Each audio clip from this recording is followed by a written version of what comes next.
go right. You can go forward, but never ever back.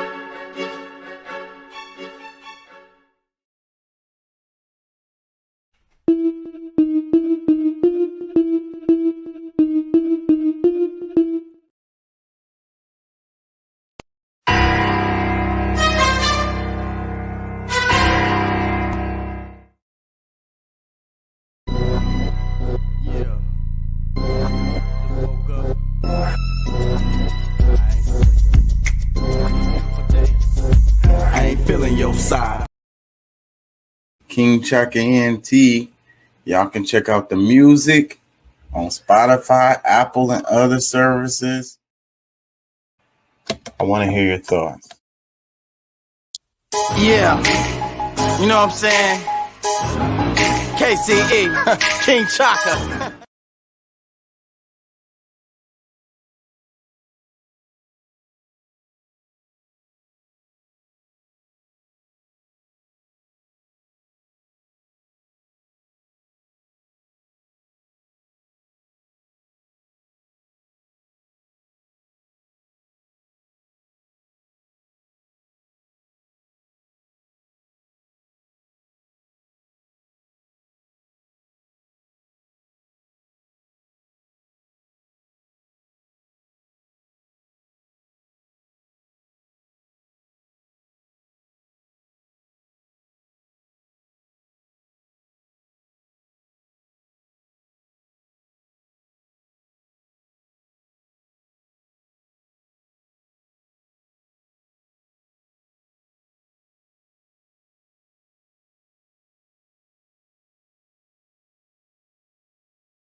I can't hear you, bro. I don't know if your mic is muted or what, but I can't hear anything you're saying Fuck, how long has my mic been muted?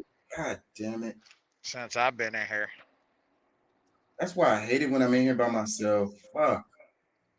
I did a whole damn monologue for 14 minutes and then fucking nobody could hear it. I'm not going over that shit again. I was saying it's not you, it's me, and it's a psychological disorder that people have. I'm not going over that shit again. It just took a whole bunch of energy out of me. Oh my god. That sucks. I can't tell when y'all can hear me or not. Fuck. Hate that shit. Anyways, bro, how you feeling? Pretty good, man.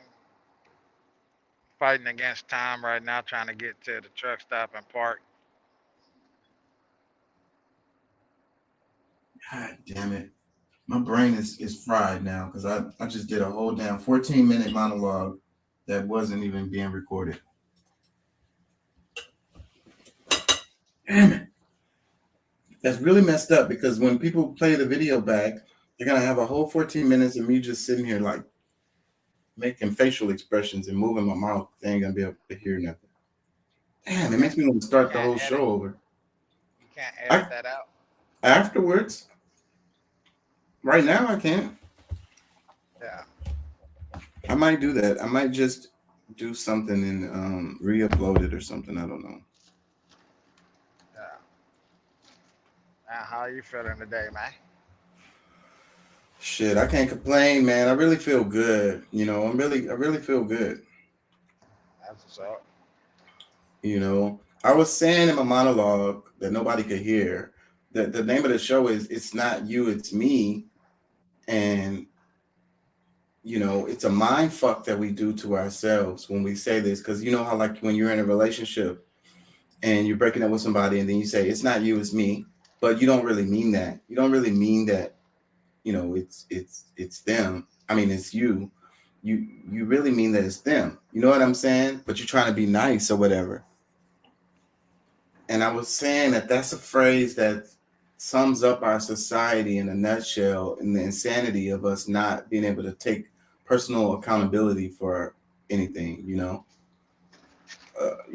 But we act like we do. We pretend to. Yeah, yeah. I got you. Damn, I hate that so much that I freaking didn't have the mic on. God damn it. I mean, it doesn't show you on your screen like when you start talking, mic muted. It did, but it was down on the bottom and I just didn't notice it. It shouldn't have been muted because I started off with it on and somehow it went. Sometimes it just mutes me. I have to keep an eye on that shit. I mean, Yeah, whatever, man. I'm gonna move forward. Um, let's see. What do I want to do first? but on that, what you were talking about, man, I think it depends on the situation and what you're going through as far as when you're breaking up with someone and you say it's not you, it's me, because you may mentally be tapped out, mentally tapped out from the relationship. And at that point, it could be you, and it's best to remove yourself from the situation because you have nothing to offer that person. You have, no emotional connection. Y'all are just two people existing in the same household. And at that point, it's just best to move on, bro. Yeah. So it's not you, it's me. Have you ever said that to anyone? Or has anyone ever said that to you? Yeah, I've said that to somebody.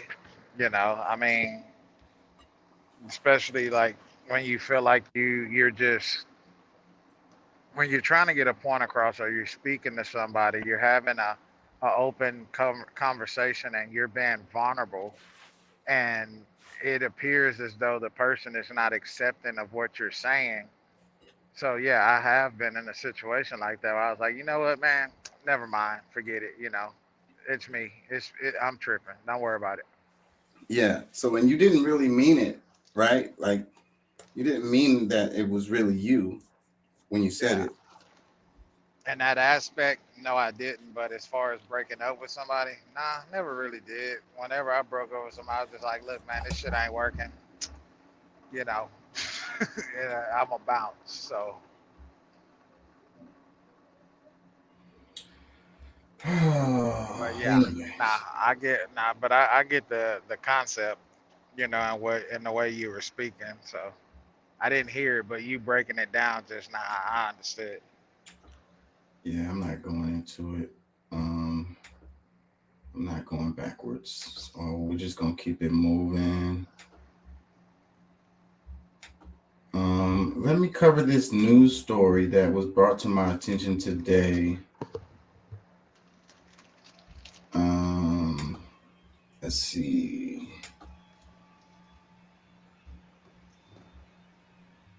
12-year-old among three juveniles accused of shooting and killing three Florida teens.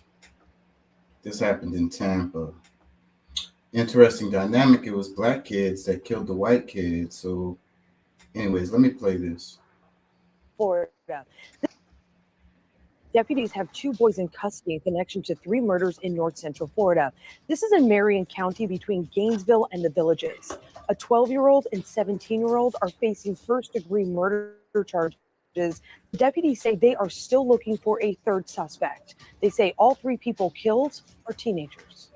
Now, although we had out there that was gang related, we have nothing specific to say that it was any rivalry or anything to such that cause. But however, each and every one of them, in some shape or form, is associated with a gang. Basically, simple terms, there is no honor among thieves. And at some point, these three individuals turned on our three victims and murdered them. The FBI, U.S. Marshals, and Orlando Police are also investigating. So, did you catch that? Nah, this is the first time I'm hearing about this. Let me see. For our first side of the road from the apparent gunshot. Let me play some of this one. First of all, I appreciate everybody being here. And we're here for two reasons. Because of a very extremely tragic incident that has occurred. On the other side of the coin, a conclusion to that tragedy. As all of you are well aware, last Thursday, March 30th, we received a call near Forest Lakes Park, where our first victim, Layla Silvernail, was located suffering from a gunshot wound. She would later succumb to her injuries. The following morning, we responded to a location about a half a mile away and located a east on the side of the road from an apparent gunshot wound. And on Saturday, April 1st, my deputies located Layla's car abandoned and partially submerged in a pond about 9 miles from the location where she was found. I've investigated. Come on.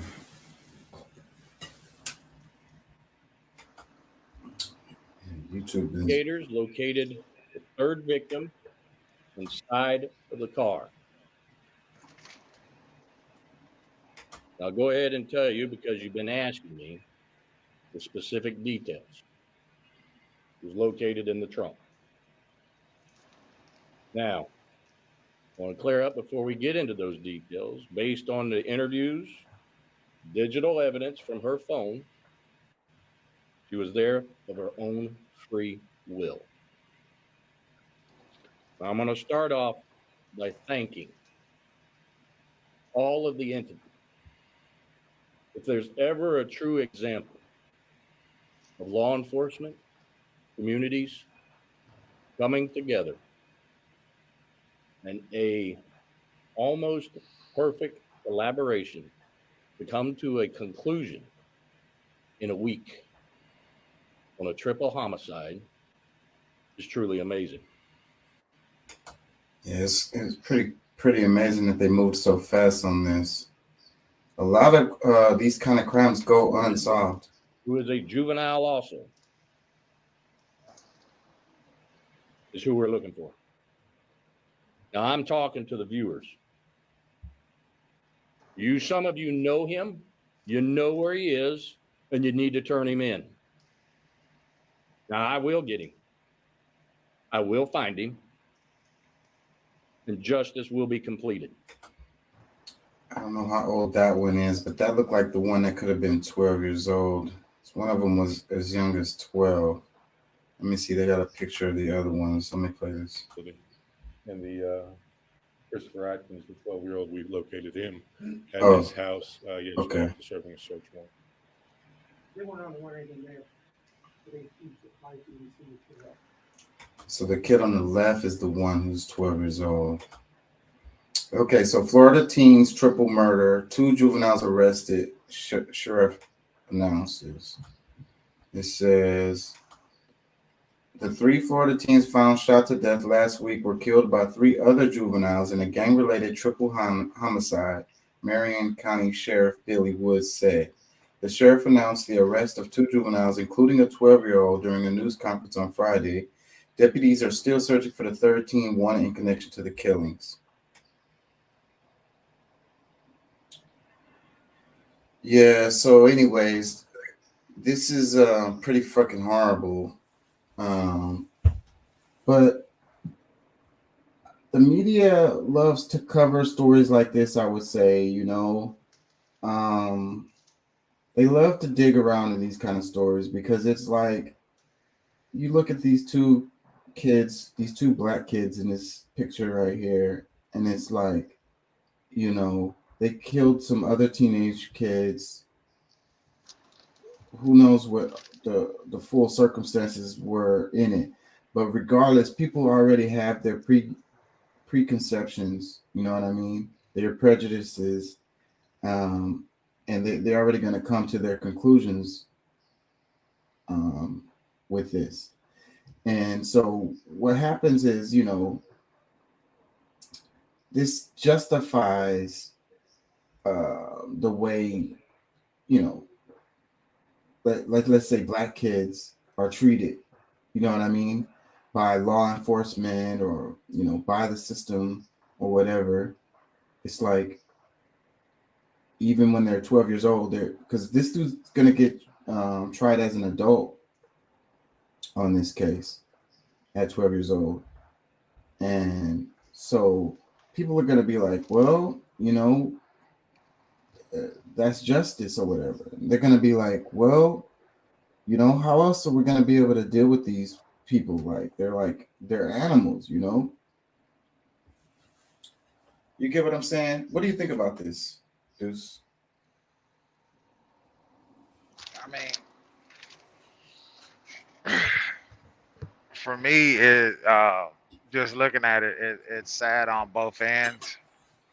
The teenagers that lost their lives, uh, and then the 3 that was involved in killing them. You know, they pretty much lost their life. You know, the minor, he may get tried as an adult. I'm not sure how that's gonna work. I don't think they can give him the death penalty, seeing as he's a minor. But it's a sad situation, man. You know, I mean, I'm sure that there will probably be some bias in this case. You know, because of the situation.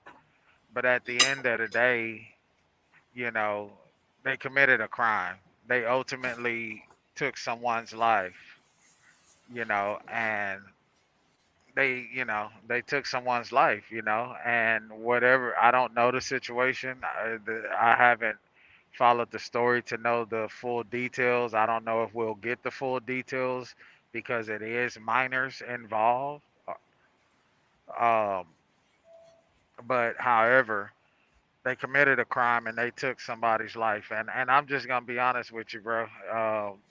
if it was one of my children that they had killed, I would be expecting for justice to be served the right way and that they are punished for their crime because I couldn't get my daughter or my son back, you Yeah. know, and I mean, it may sound sad being a black man, or people may have their opinion being a black man saying this about three black adolescents, but it's like, say, man, right is right, wrong is wrong. They had a choice. They had a choice in the matter.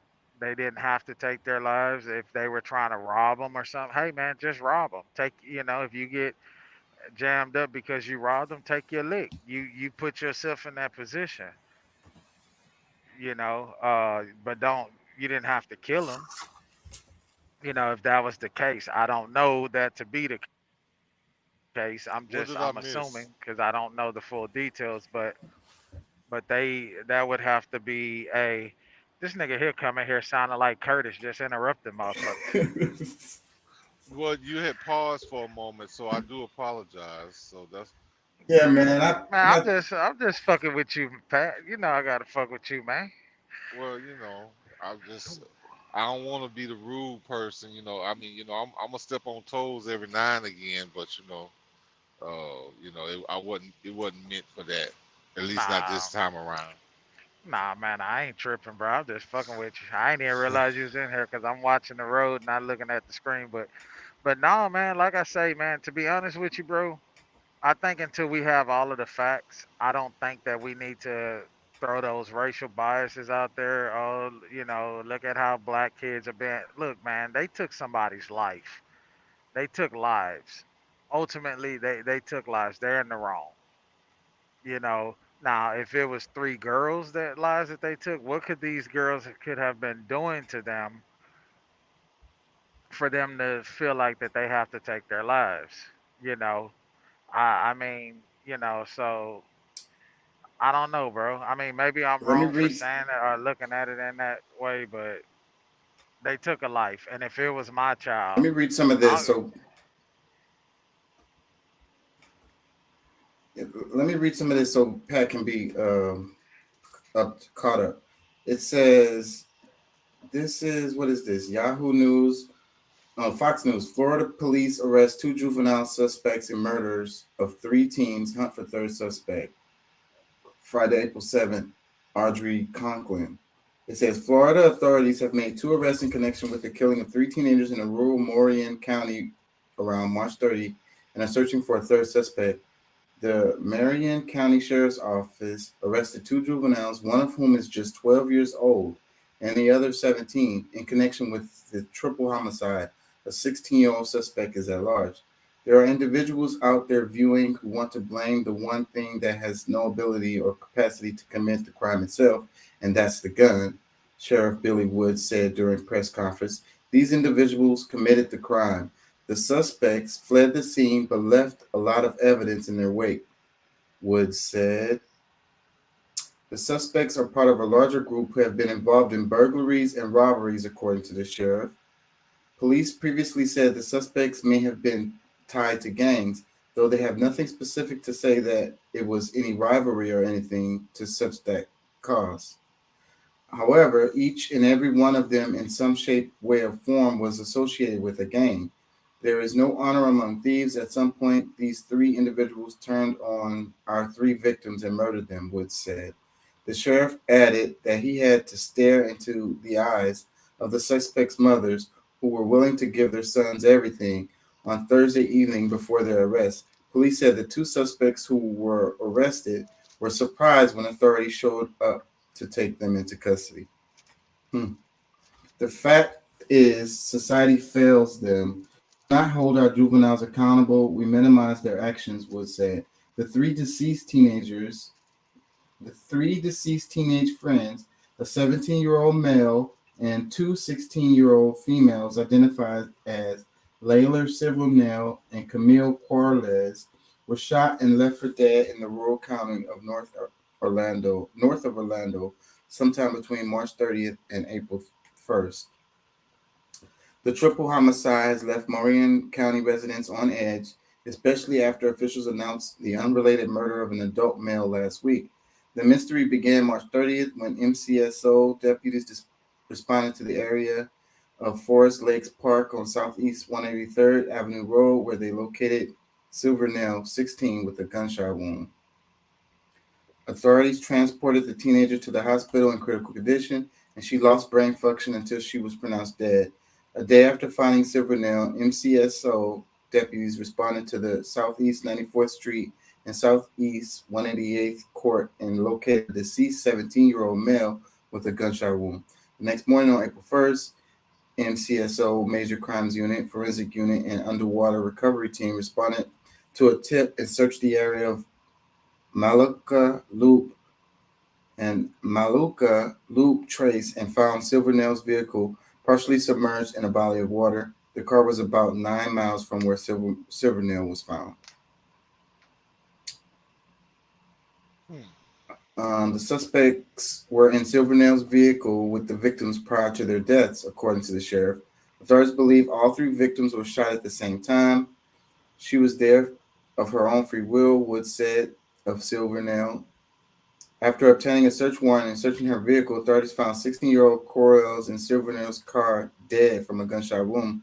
The arrested suspects confessed to shooting Corrells in the vehicle, Woods said. The suspects obtained guns from car burglaries, he explained. Woods previously told Fox News Digital that he believed that the suspects were part of a wannabe or neighborhood gang, and the victims likely knew them for a short time. The Attorney General office is reviewing whether to try the 3 suspects as adults. A little bit more. Police have not released the name of the male victim who was killed.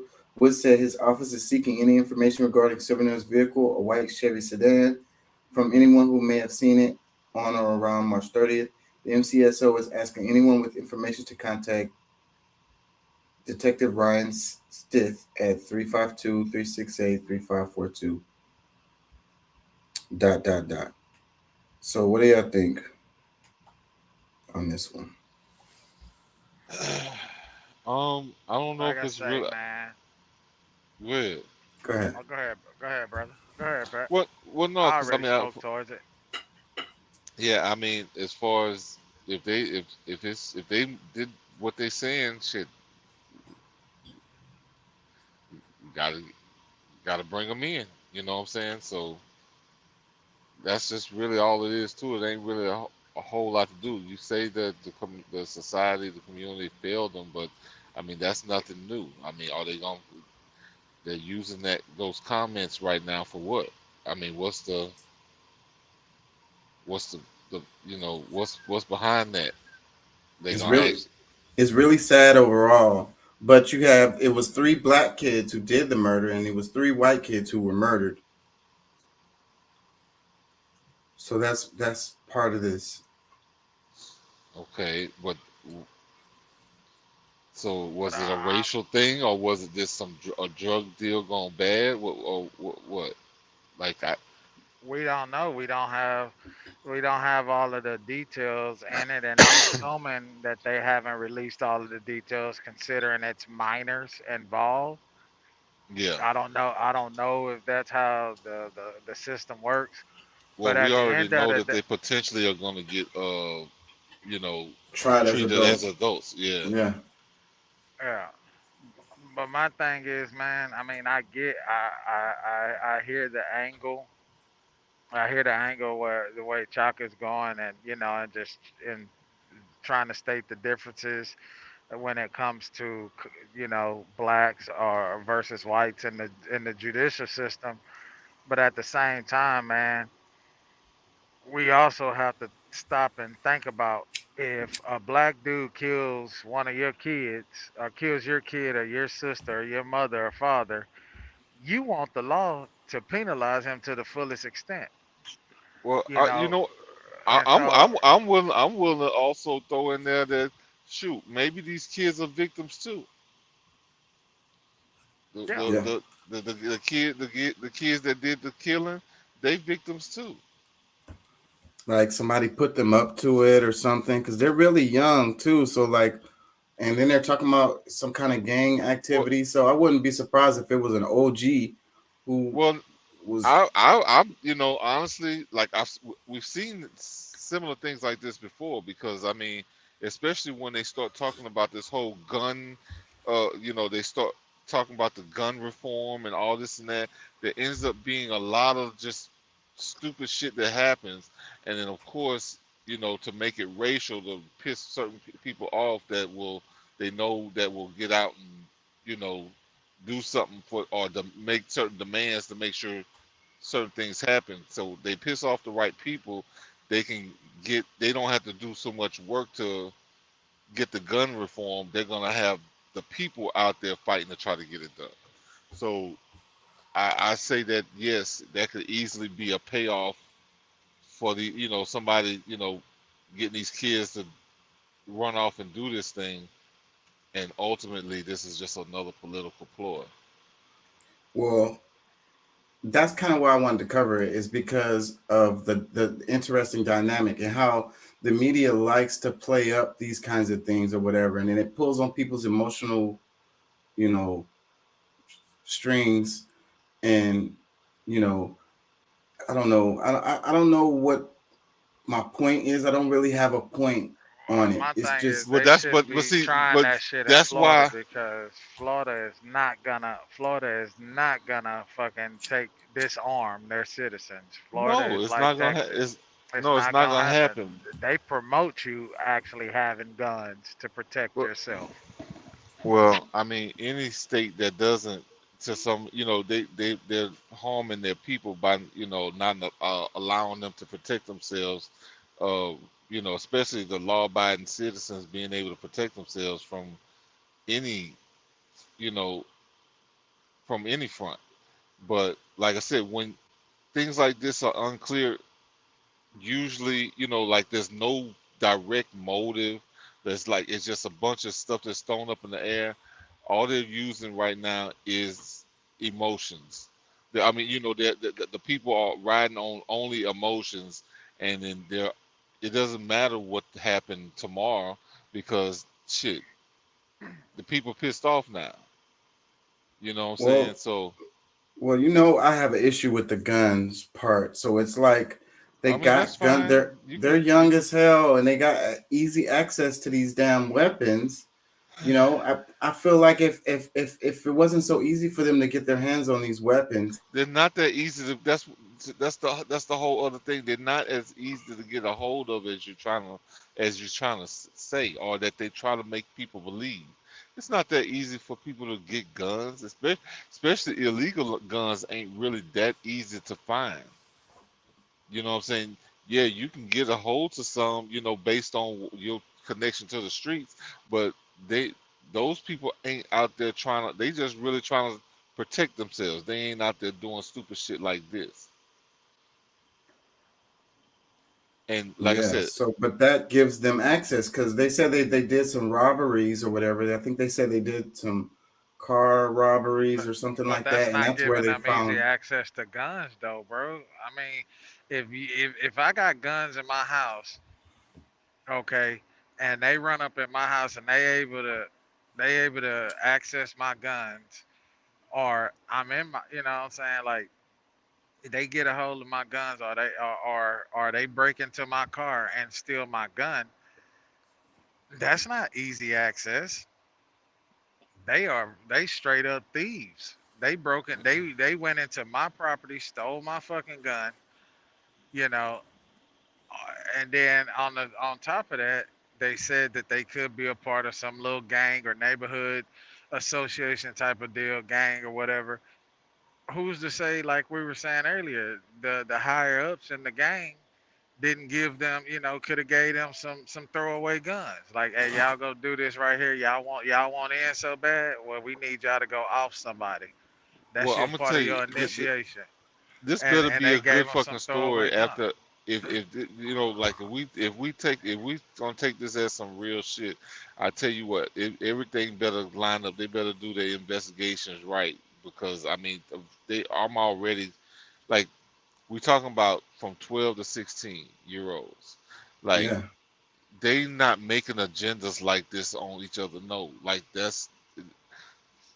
somebody definitely at a higher level. Maybe more. If we talking about Florida, I mean, maybe I don't really know too much about a gang activity because like Florida, Louisiana, Texas, like we don't really do we don't do gangs like that, bro. You know, we might have some family affiliations or, you know, maybe a few people from the neighborhood might get together or something. It ain't no real gang shit.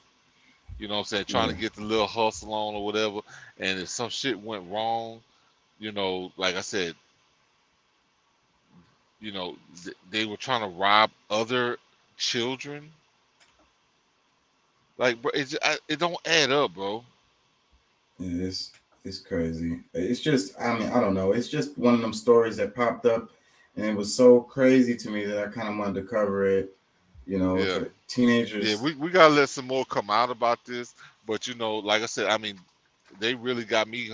They got me hyped this week because shit. You know, ever since they've been trying to make the transgender boy, girl, whatever, in Tennessee be a victim, like everybody should be a victim then. You know what I'm saying? This person can be one.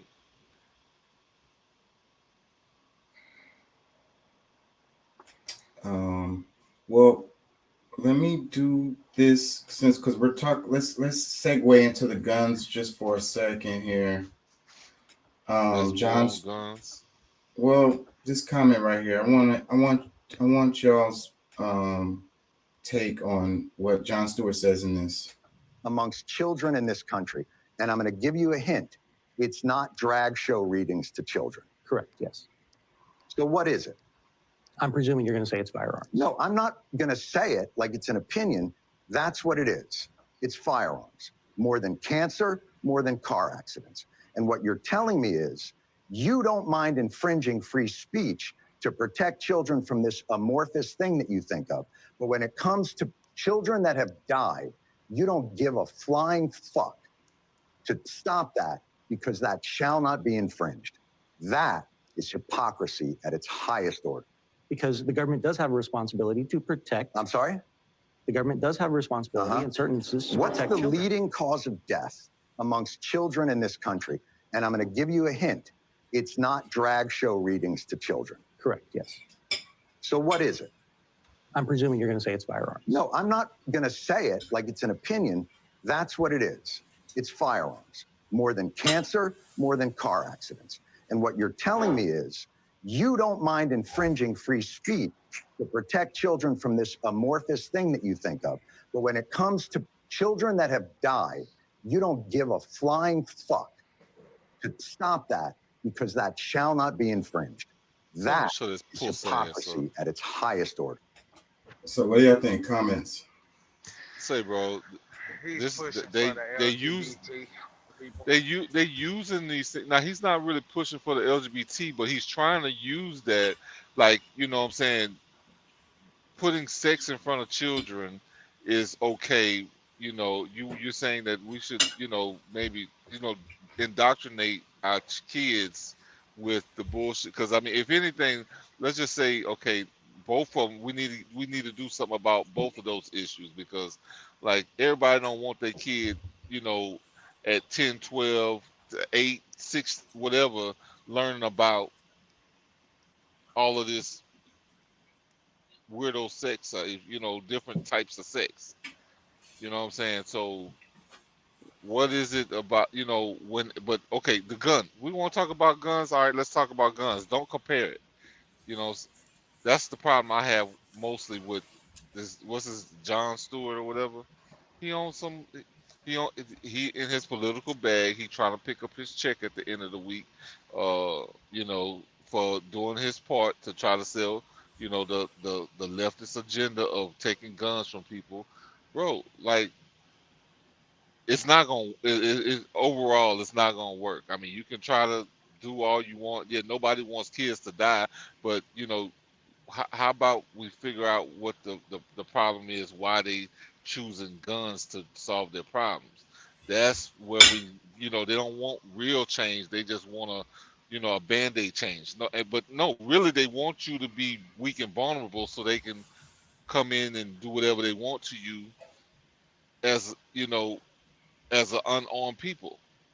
Like that's ultimately what they're trying to do. So why, if tell them to stop killing kids just to try to control the rest of the world. Like that's really what it's coming down to. Like, What do you think, Deuce? Because it's like it's the argument is the drag shows more dangerous to the kids than freaking guns. My thing is, bro, when they get on this whole gun control thing, they will use anything and put anything under guns. Yeah, guns are more dangerous. Guns are this or that. You know what I'm saying? But it's like they, the gun don't commit the crime, bro. It's the person behind the gun. It's the person that has the fucking index finger that's pulling the fucking trigger. You know what I'm saying? And then to say, well, for him to start out the thing, drag story time is not the high number one killer of yeah, kids. because we Okay, well, getting it's still killing it's still killing our fucking society, bro. yeah. It's killing our society, but they don't want to mention that. That's killing our society. Like, come on, man. Like at the end of the day, I got family that's gay, that's transgender, and all of this thing, and I don't treat them no different. I embrace them, I hug them. You know what I'm saying? I don't mind being out in public with them, but it's like don't force that shit on me, and then try to tell me that in the same sentence say that my guns are bad. Okay, well if my guns are bad, you dressing like a fucking clown is bad too. You know what I'm saying? The school system. What about the kids in school that's horrified when they see this person come up dressed in in drag, and they're like, what, like they're not worried about those kids that they scaring the shit out of, huh? But they're not thinking about the detriment that you're teaching a young child. Yeah, I mean, but That I mean, his or her family is teaching them the right way, and no, then they go the sit down in effects. the library, and then they have a man that's dressed as a woman Yeah. reading books to them. What about the effect on that? So you just Well, confused the fuck out of that child. say, bro, And, the and for people, psychological issues that these kids are having after, like, they're way more yeah, confused. but we're They're not way more talking about confused those issues. after this type of stuff. We're not talking about those issues. Guns is the number one killer. Yeah, well, Guns are the problem for all mental illness in the fucking country too. so You but know what I'm look, the saying? argument is the Guns, kid is guns, sitting guns, there. guns, guns. The kid is sitting there in the library at school getting read to by whoever, and then somebody comes in there and shoots up the school and kills them. They're dead. Like Yeah. that's that's a little more extreme. That's More the more than what is It's the likely, really, focus? more than it's likely, not. Should we if No, focus on the if But hold on. honestly, let me say if this: they if a die, drag queen is there, if they have drag people there reading them story times, I guarantee you, won't no mentally insane motherfucker come in that school and shoot. And if he does, when he see the drags, he's gonna stop. Oh my because God, it's my children want to people. know. Say, bro, I'm gonna just say this: children want to know why the hell they are not protected. Why are we? You know what I'm saying? If the criminals have guns, why don't the good people have guns so that they can protect their families, their children, the schools, all these different places? Like, children think that some of these adults are just incompetent or stupid because it's like, if everybody else got a gun, why don't I have one? You know what I'm saying? Like, if I need, they're trying to figure out now, like, what can I do to protect myself, because adults will not, because they want to make the gun political. No, if everybody knows that, if you know that somebody else most likely have a gun, they're gonna think twice, three, four, 5 times before they try to come and run up on you, because they like, okay, they got just as much, like, they pick on people they know are not armed. And that's the part, like, that bothers the hell out of me, because, like, you're demonizing a piece of metal but you don't have nothing to say about the ignorance that you letting run rampant around the damn country.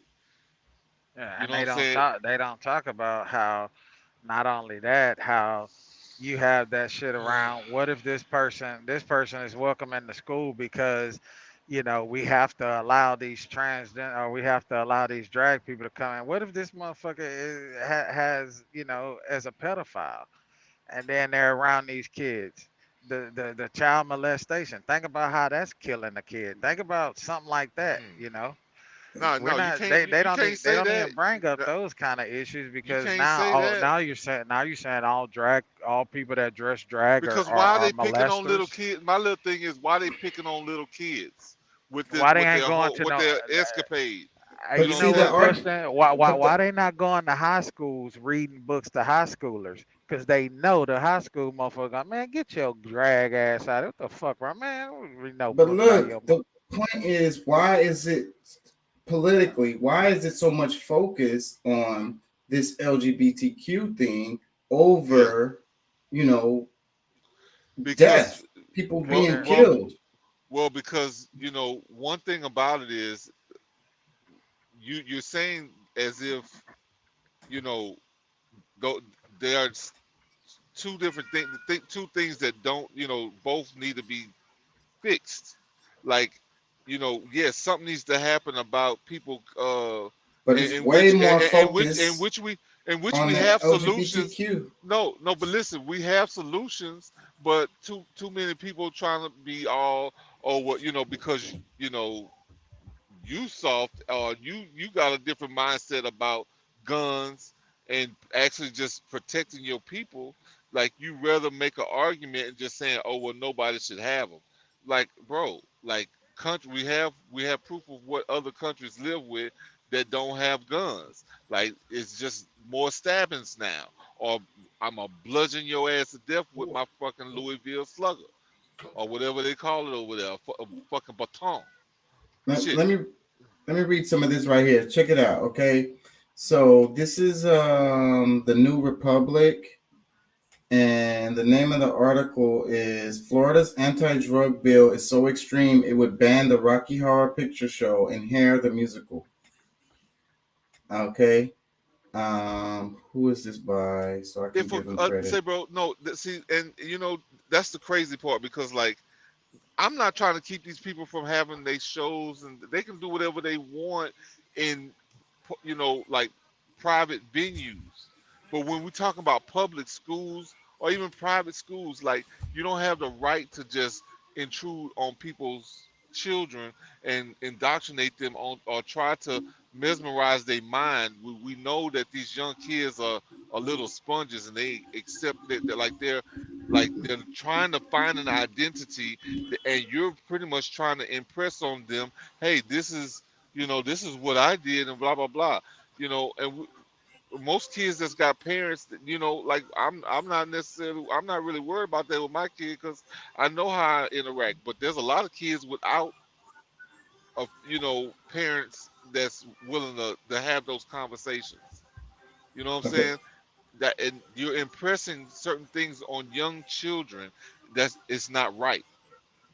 So Prem Thacker, April 5th, 2023, is it says Florida Republicans are pushing forward a bill that seeks to ban drag shows from allowing someone under the age of 18 to be in attendance. But the bill is so vaguely worded, using the term adult live performance, that even Republican lawmakers have admitted it would prevent a high school kid from watching the Rocky Horror Picture Show or even the musical Hair.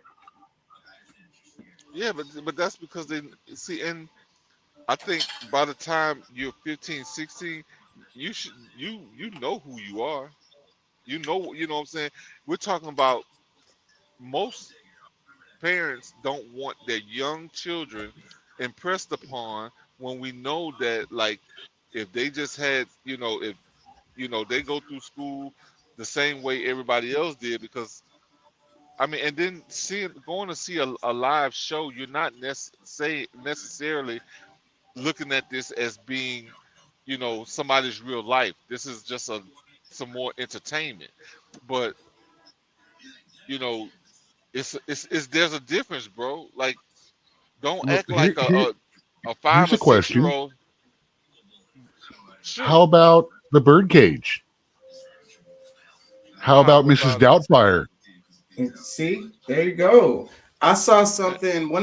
Something I saw said it would stop Beyonce from being able to do a show. No, y'all, bro, y'all making too much of this. You know, y'all really annoying me with that bullshit because Well, see, I that's the just said, I just problem. said, That's the problem, though. I This just said is in making private too much venue, of it from the other nobody's side of watching it. Miss Get back Doubtfire in the at cage. school, in elementary school Actually, either. yeah, they do. No, they're not. On I man, saw you that. remember some? I've seen all kinds of crazy movies on days that the teacher didn't want to do nothing. Yeah. In elementary school. And I don't think Mrs. Doubtfire is a problem with the kids seeing the movie Mrs. Doubtfire. It's actually a really good movie. It wasn't even No, a I PG enjoy movie. Mrs. Or Doubtfire, it was, but yo, it what was I'm a trying to PG tell movie. y'all, I'm trying to tell you, like, this stuff barely showed on regular TV. This was not something that was being shown in elementary school, bro. Like there was documentaries of whales or something else that we might watch that's in elementary school. Like I think you Well, guys are too see, far out that's of the touch. thing. They're trying to ban it in all public places, not just schools. Let me read some more of this. It Well, says I mean that's misleading. Like they're using political, like they're writing the law so that it's so obnoxious, just insane, so that there has to be, they have to allow it. Like they're playing y'all. Like that's the whole thing. Like they're playing the hell out of y'all, and instead of just like, okay, look, certain things are not allowed in schools, just like they don't allow you to have church service unless it's a private school, but you can't have no sermon in the class talking about God and Jesus and this, that, and the other, but you can talk about some, titties and like flaunting sexual. Like I don't know if y'all seen some of these shows, or at least parts of these shows of what they're actually doing. Like, and look, y'all can have that fight. Y'all can Here's have where that we're fight. getting to the 1% rule that we've been having the problem with and all of that. Less than 1% of right children die from shootings in school shootings. Less than 1% of these drag performers are doing that stuff. Yeah. And but those are the ones that we see because that's what they plaster all over the right. It's social politically media. blown all the way out of But what? proportion. How do you But I guys? fully I agree want to that know, clerk how do y'all lessons do benefit not from it? belong in school or the libraries. Okay, well, so that's Some of the so stuff I've don't seen is absolutely Doc. disgusting and But should Doc, not if be in that's what public. you really believe, don't come on here, going with the whole narrative that okay, all this stuff is cool, because I mean, people are listening. But And look at the repercussions of this stuff. See, look how I'm far it's making it very going. clear That's why where I'm covering it. Let me read some more of this. It says the bill is also explicitly targets pride parades and celebrations by preventing a government entity from issuing permits to an organization that may put on such performance. If a violation occurs, say in a city like St. Petersburg, which hosts the largest pride celebration in the state, the person who issued the permit could be charged with a misdemeanor. Let me read some more. In addition, any establishment that violates the law will be subject to license suspension or revocation and liability to large fines and a misdemeanor charge. One violation would spur a $5,000 fine. Subsequent incidents would spur $10,000 fines.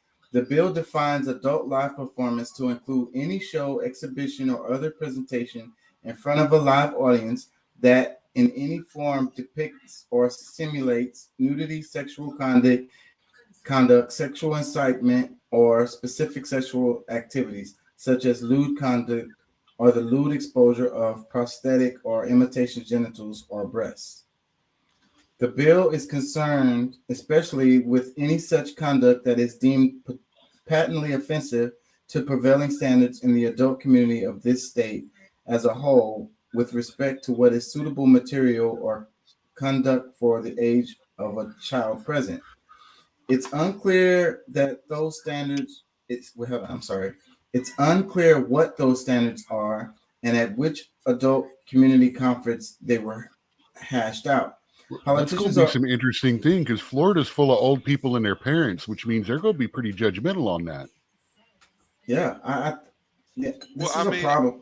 Go ahead. it is a problem, but if people, if it wasn't for the mostly trans community going out and being so wild, like it wouldn't, you know, so if it was more innocent, if it was actually more innocent, like a lot of people wouldn't say anything, but because of how like out there they've been is why they're like, we need to protect our children. Like people, like it was that much of a concern that people said, like, you know what, like guns is not the problem, this is the problem. Like that's how, like that's how bad these people were acting in schools, in our public schools. Let me read some more. It says politicians are imposing their personal beliefs on Floridians by punishing businesses that support the LGBTQ community, said the Florida ACLU. This is a far cry from the free state of Florida that Governor DeSantis is claiming to promote. While Florida Republicans advanced this bill, they and other Republicans have been busy just this week pushing forth other anti-civil rights legislation throughout the country. Idaho and Indiana both instituted bans on gender-affirming care for trans people under the age of 18. Florida and Texas advanced their own similar bills banning gender-affirming care. And Kansas advanced legislation banning transgender people from using public bathrooms or even being able to update their name or gender on their driver's license. Florida Senate Republicans also passed an extreme 6-week abortion ban. All in all, these Republicans are doubling down on infringing upon people's civil rights under the guise of protecting the children, while thousands of students demand actual protection in the form of taking action on mass shootings and gun violence. But no matter for Florida Republicans, just last week, they made it legal to carry concealed weapons in the state without a permit, training, or background checks. So that's that. What comments? I know in the place where they, you know, the guy that got expelled, like the schools in Tennessee are able to protect their kids. It was just this school that this Christian school that didn't or does not use guns, or you know, they must have some funny thing about protecting themselves or their kids, and you know, that person that used to go to school there knew that and chose to go there and kill kids. So when people know you don't protect yourself, that's when you're going to probably, that's most likely when you're going to get the most harm. Say when you Like create barrels, they will shoot they're fish. Gonna try you. They're gonna try you because you smell like, you look like, you smell like. They're gonna treat you like. I want to cover this story here because it seems like we are kind of beaten up on the LGBTQ community, and I don't want to come across as that is what I'm doing. Me either, here. but you know, I have to speak truth. But I'm not trying to beat up no community. Like I want people to have their rights, but I don't want you just trying to express your rights so much that you're trampling on mine. And also, like, well, let me just play this, and we're gonna talk about this. We're learning about the moments just before a James City County police officer shot his sergeant outside a Williamsburg bar. Michael Rusk is facing charges in connection to that January shooting, which seriously hurt Sergeant Christopher Gibson. Investigators initially said the two officers got into a fight after a night of drinking. But as 10 Exercise Julie Millay learned, the shooting might have been about much more than a bar fight. Yeah, Julie? Tom and Amy, investigators simply said the two officers involved in the shooting were known to each other. Now we're learning what that might really mean. The alleged shooter, Michael Rusk, says he pulled the trigger in self-defense because of unwanted advances by his sergeant. We're about to share exclusive surveillance video and the 911 call from the shooting, which we played for Michael Rusk's family for the first time. Would you like to hear it? I'd love to hear it. For the first time, Jason Rusk is hearing the 911 call his son made in the early morning hours of January 25th. I shot Sergeant Gibson. Do what? I shot Sergeant Gibson. I pulled a gun on him. He's advancing on me. Is he breathing? He just fell out. James City County police officer Michael Rusk called 911 after he allegedly shot his superior officer, Sergeant Christopher Gibson, outside a Williamsburg bar, where the two had been drinking together. Video given exclusively to 10 on Your Side shows the two officers before this happened.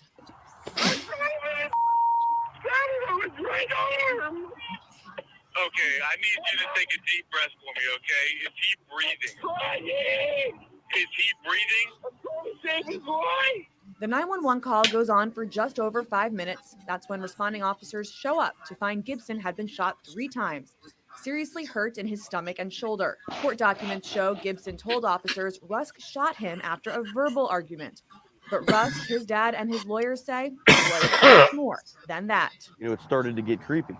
Jason Rusk says his son told him about unwanted attention he got from his superior officer leading up to the shooting, and that he had reported it to others on the force. There was a year's worth of grooming that had taken place. Rusk says his son is the victim of unwanted sexual advances and had been for a long time. Extremely inappropriate touching, stalking, the grooming, the previous to the incident assaults. We reached out to Gibson several times to ask him about these allegations. He declined to speak with us. We also requested from JCCPD a record of any complaints filed against Gibson during his time there. We were denied. The video shows the officers at the bar prior to the shooting. You can see them sitting across from each other at the start.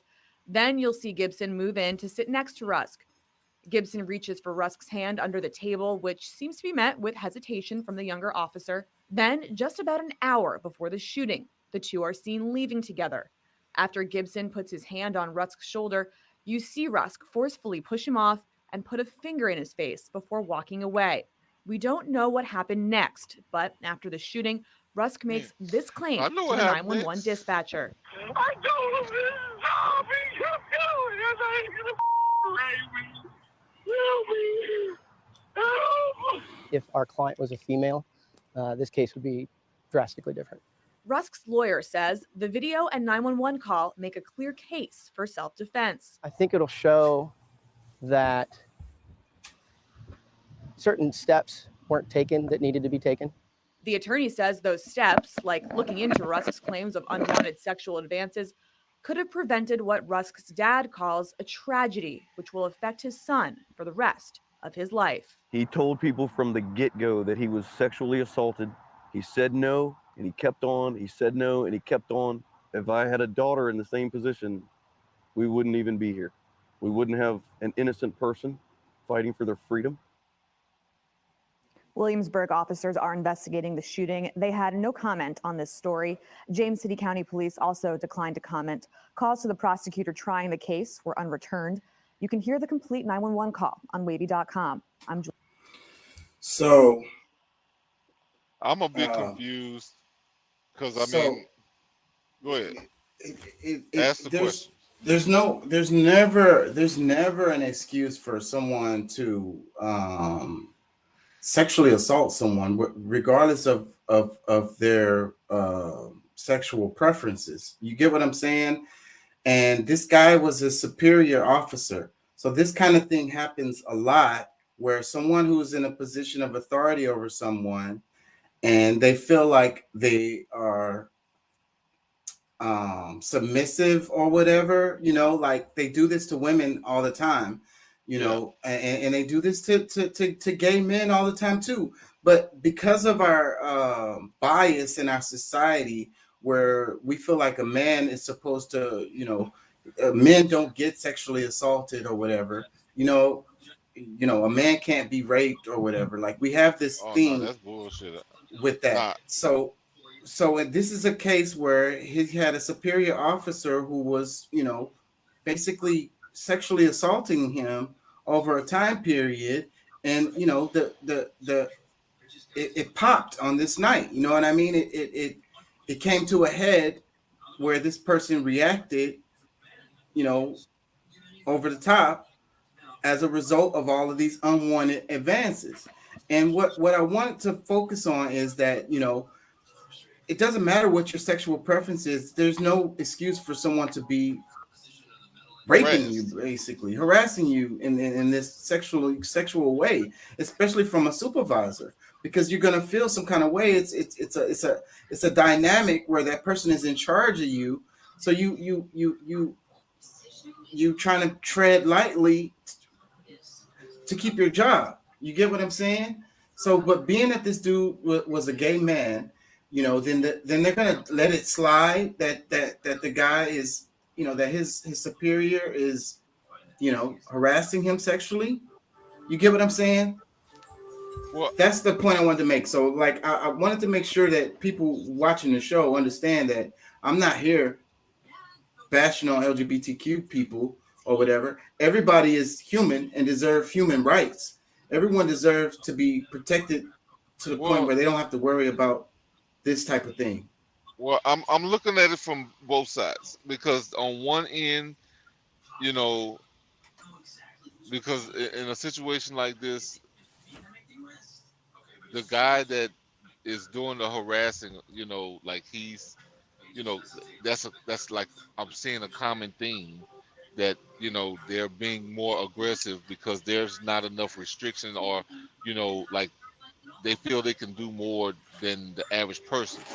But the guy who actually like did the shooting, the dude that shot the cop, I also have to ask, like, why you hanging out with him if he's always doing this, if he's always going too far, like what made you, you know what I'm saying, still go hang out with this guy that's consistently harassing you? Because because you're his boss and he's your boss in a small town cop shop. You got to play nice. You don't have to acquiesce. You just have to try to play nice. My question is, playing nice, and I guess he was just that aggressive with him that he had to blank him. Like I say, you know, there's a few questions to be asked in this whole situation. Like, did they have their guns with them while they were drinking? Did the guy go to his car to get his gun and shoot the guy? Why didn't he just drive away? Well, I don't know if there's a lot of that far. Yeah, there's a lot of missing. That part wouldn't make sense. There's a lot of missing stuff going on here. Yeah. I mean, if he had to go to his car to get his gun, why didn't he just leave? Well, I mean, he's a cop. I mean, I don't know if I you know, I'm not even a cop. I got my shit with me wherever I go. Yeah, so most likely he had it with them already, I would say. Okay, so he's a cop in a bar drinking. He has already violated both the law and his police thing, because you're not supposed to be in a bar drinking with a firearm. Man, that's bullshit. That's just like no, it's not. Now, I don't know about that state. It might be different in that state, but I guarantee you, here in Texas, no, bro. As a bartender, if I see you got a gun on you, you're out. Even if you're a cop? You're a cop? I have gotten in trouble with my boss by asking a cop to go and put his concealed firearm that kept flashing in his car. Yeah, you might have been overstepping your boundaries with that. Oh no, I guarantee you, if anything happened, the first thing I'd do would be hand the firearm that we had behind the bar to the police officer to take care of business.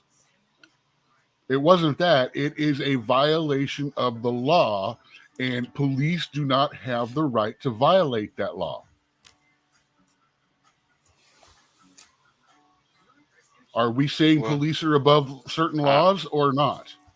No, I don't think any of us have ever mentioned that or agreed to that. Well, I'm just saying, like, I mean, you're not going to, I mean, I'm about to leave your establishment if you're telling me I can't have my shit with me just because, I mean, you know, if it's in a bar and drinking, when you got that permit to carry that, you signed something that said you weren't going to do it in a place that serves alcohol. I don't care if you're in a convenience store that sells alcohol. I don't care if you're in a grocery store. I don't even care if you're in a liquor store.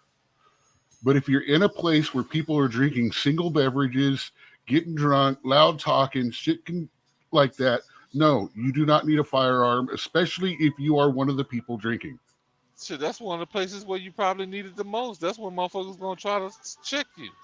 It's called de-escalation. It's called de-escalation training. Yeah. Well, So whatever. Well, let me say And this trust because me, I know how to what, de-escalate a 6'4" dude on PCP with a katana. well, let me say this because whoever is there, and either they don't care that what's happening between these two people, that nobody got in front and try to de-escalate anything to the point where this dude done blanked his boss. Yeah, like I say, I'm kind of interested in. He was back there. He stood back. He was pointing off. What happened after that? Did they go separate ways? Did one guy go to his car and the other guy follow? No, one went to one went to the hospital and one went to jail. There's a whole bunch. There's a whole bunch of minutes between that, between the end of what they saw on camera and that 911 call. Okay. Why was he unable to get away from that person? Yeah. That's all I want to know. Well, why did it get to the point he was already in his face saying, back off, leave me alone? We saw him with the finger pointing, get back. So that's like I said, that's what I want to know. If the guy was stupid enough and still kept feeling up on him, I understand. Obviously, he was being way more aggressive than what we, may couldn't even assume. Because, I said, for it to I saw go that to drop that down level, under the table. I've that drop down under the table has gotten me to leave bars before because someone tried that, and actually, it was really cool because they told me to sit down and they took the guy out back and beat his ass. Yeah. Yeah. So that was in a gay bar. But the point, the part I want to focus on is that, just because he's a gay man doesn't mean he can be, sexually abused. No, a predator is a predator. Yeah, but both of them are gay, or well, at least, we know one of them is at least gay. Yeah, but only one was a predator. Exactly. I mean, I'm sorry, Sergeant Kevin Spacey, that dude. Yeah. Yeah. And this kind of thing happens a lot, especially amongst the gay community. But that's what, because see, if I say something like that, I'm wrong. But this is a common theme. This is something that's like they are pushing the bound. Like they don't have these are the new Jews of the world. Like these are the people that can't be touched. These are the untouchables. Like if you do something or say something, now all of a sudden you're wrong for just pointing out the truth. See, this is truthfully one of the reasons that the gay community has been going on like this about a lot of stuff.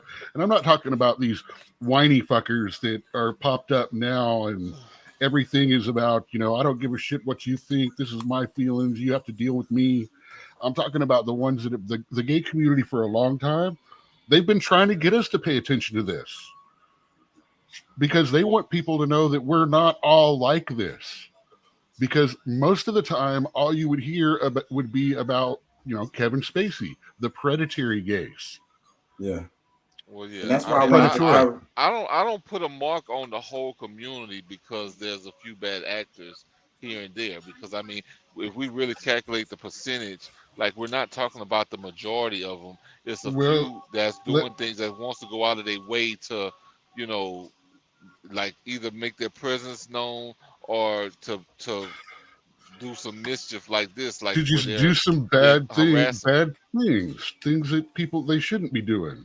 Yeah. That's the same argument we're using with you just about like just like anybody else. I got gay family as well. So I mean, I don't judge them. It's just a matter of like, okay, if you're going too far, I don't care who you are, you my family or not. If you taking shit too far, I'm just like I gotta say it.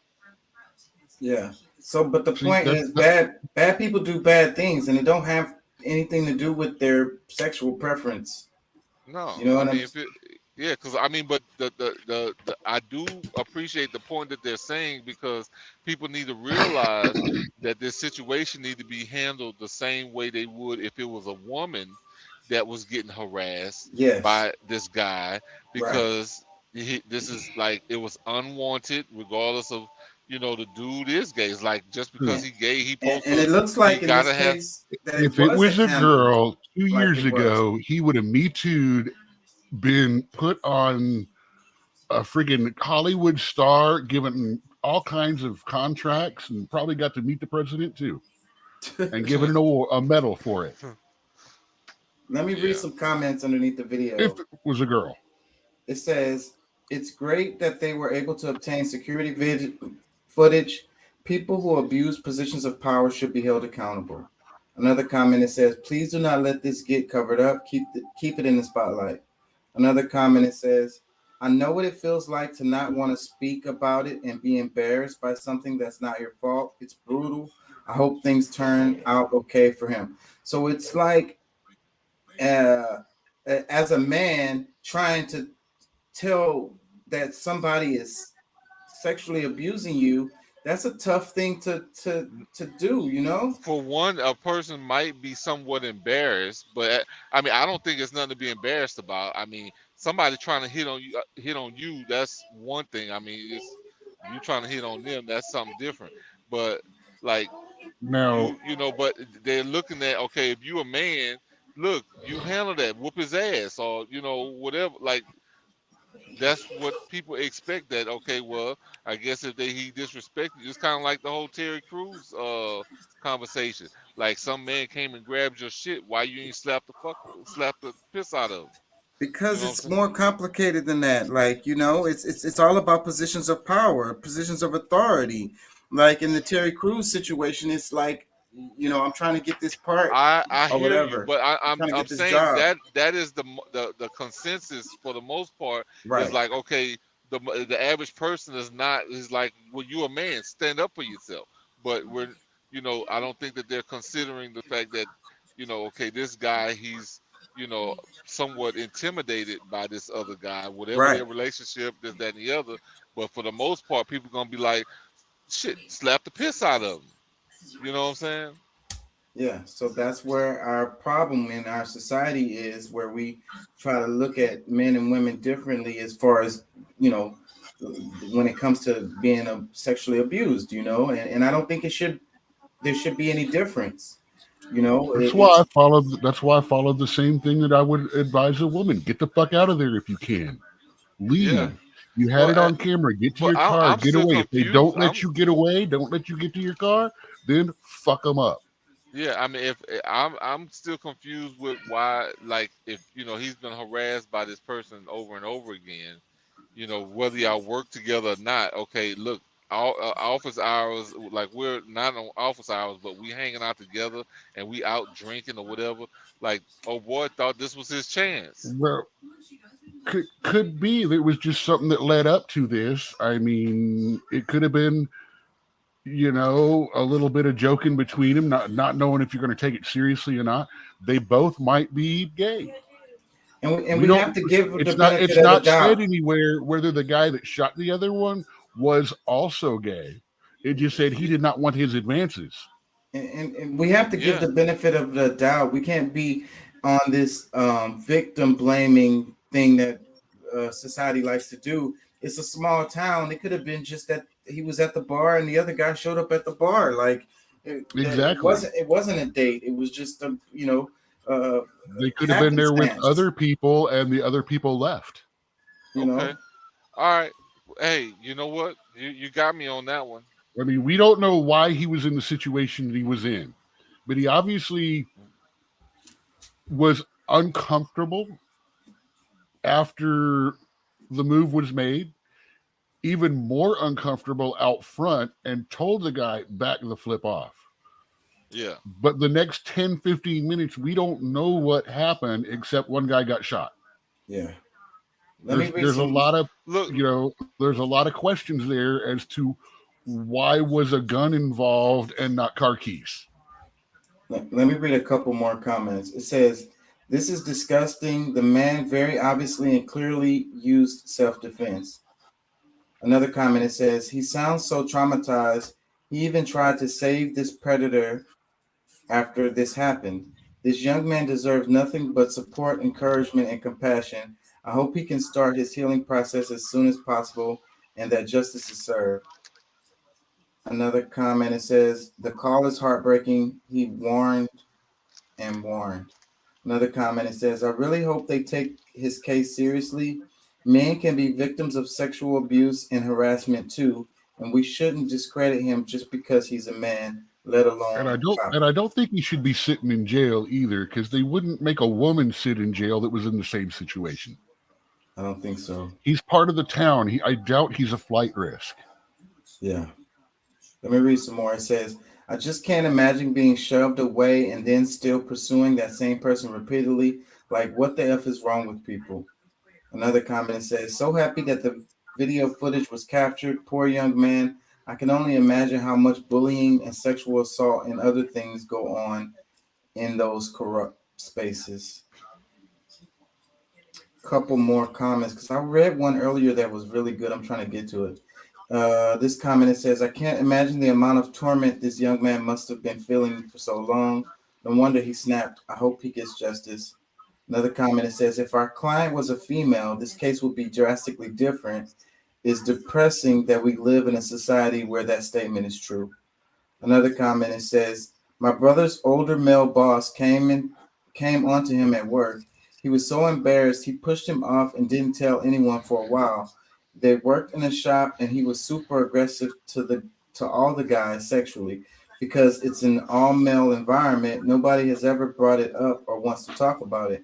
But he is asking his male coworkers to fillet him, walking up behind them and thrusting into them. Just so ridiculous. I feel bad that they don't feel like they can speak up. Hold on. We need to change this for men everywhere. It happens often. Couple more comments. It says, this also happens more than people know in our military. I lost respect for authority, courts, boards. Those in supposed high places are some of the lowest forms of life.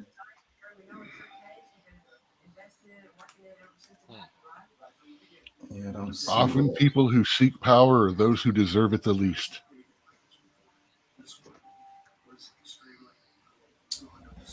Yeah, this is kind of depressing. Well, let me ask this: did y'all hear I sent you a video earlier. At least one of them was about the Anheuser-Busch thing. You see that? Yeah. We was talking about that a little bit last night. After the show, it's funny. It's funny to me. All of that is hilarious. What was funny about it? I still remember the 3 football players that dressed up as women for the Bud Light Ladies Nights in 1994. And the ads were banned in like Florida and 2 or 3 other states. Yeah. Well, them saying that, like, I can't drink Bud Light because they got the gay pride flag on their can. Well, that Pride can is actually Canada's can. That was Canada's can last year. The rainbow. Yeah. The one with Dylan on it, it's not for distribution. Anyone that partners with him, they do a commemorative can like that, and they send like a 6-pack of those cans to the guys that they're working with their faces on it. And it's the only ones that exist. It's a special print. It's only on those few cans.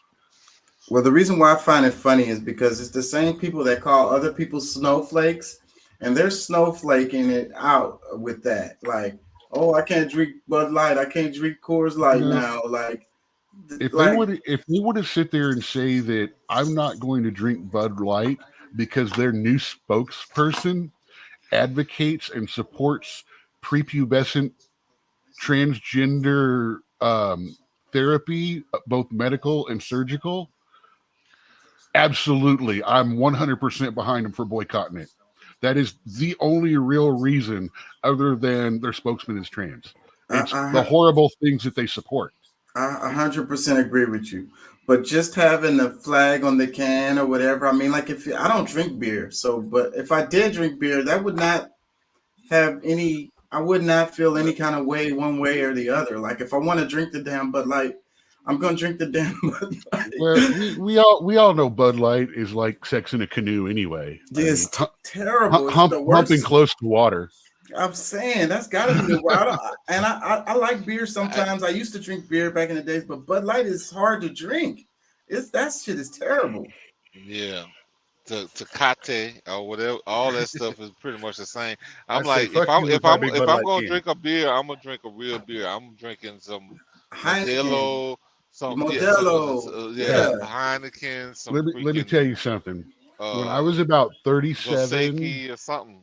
when I was about 37, 40 or 37, 35 ish, I started gaining some weight and didn't realize it. So I switched from Budweiser to Bud Light, and I switched from whole milk to 2% milk. And next thing I know, I wasn't gaining all that weight as much anymore. Cause that beer got so many calories and people don't even realize it. So yeah, it ain't nothing but sugar. And then some I folks drank drink Carbot. about a six pack of them. They be drinking Shit, 24 maybe more, packs. 12. I drank Carbot. No, I'm talking about one person. Yeah, one person, 24 pack. Let me What, over a weekend? shit. Yes. Okay, maybe I could see the weekend, but I'm talking about like in a day, like overnight. I'll drink about a 12 pack in a night. Yeah, man, that's actually Of the Bud really Light. common. It's really common. Let me cover this right here because last night we were talking about the feel good stories. And check this out right here. So this is an example of it. So it caught my eye today. So that's why I wanted to cover it. So look, check it out. It says Florida mother who used her life savings to pay for her daughter's cancer treatment wins $2 million lottery jackpot. So here goes the feel good story. Let me read it one more time. It says, Florida mother who used her life savings to pay for her daughter's cancer treatment wins $2 million lottery jackpot. So here goes. This is a perfect example of what that meme that I was reading yesterday was talking about, because we're focusing on the fact that she spent all. So it's a feel good story. She spent all her money on her child's cancer treatment, and then the God or whatever blessed her. The universe blessed her with the $2 million jackpot. But what the focus needs to be is why the hell she had to use her whole life savings to pay for her child's cancer treatment. You get me? Are y'all following me? Why is it that? Because the corrupt medical industry makes it impossible to get universal health care, which is exactly what you're trying to push for right now. You don't give a shit how much it costs right now. No, that is not the health system. That is not health care. That is just medical, medical cartel. When a hospital they can just trying give to sell someone drugs. a $115,000 bill to someone that they think has insurance, and they go, "I'm sorry, we don't have insurance," and they go, "Oh, hold on, just a minute, let's see what we can do," and they come back with a $7,000 bill, we're always going to have a problem. Until that problem gets solved, we can't afford health care for everybody. So I'm gonna tell you, a lot of times we're going to be paying for it at the $100,000 rate, not the $7,000 rate, because that's what government because does. a charity donates. They have different charities that donate to the different hospital organizations that, so like somebody that's indigent that can't afford to pay a bill that don't have insurance, they can reduce that bill. If not, and if you can actually prove that you can't even afford the $7,000, that bill will be forgiven. That's let me all tell y'all beside something. the point. The point Yeah, because they're screwing the hell out of all of us, and it's ridiculous. We just came out of a damn pandemic. Why the hell are we not talking about health care?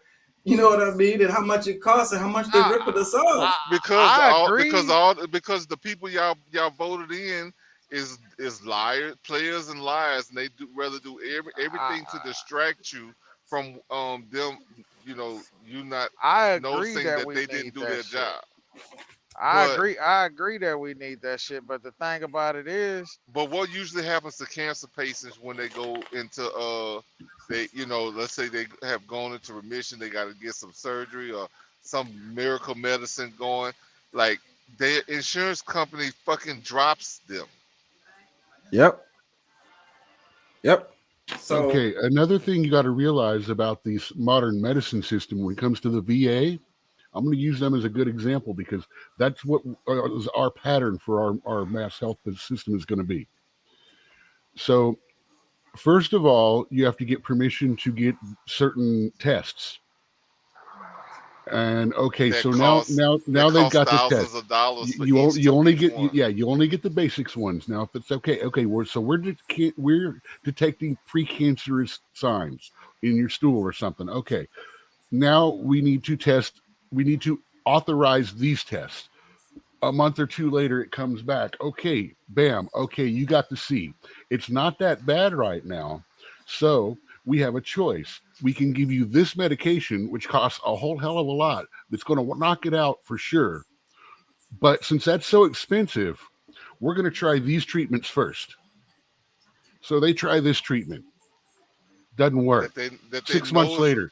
Another know it's year not later, gonna let's work. try this other one, the next expensive one. Well, let's try this one. All of a sudden, you're stage 3 now instead of just beginning. And then it's like, okay, now you have another choice here. We can do radiation and all this, or we can do the medicine. Well, the medicine costs a little bit more, even though it won't wreck your body forever.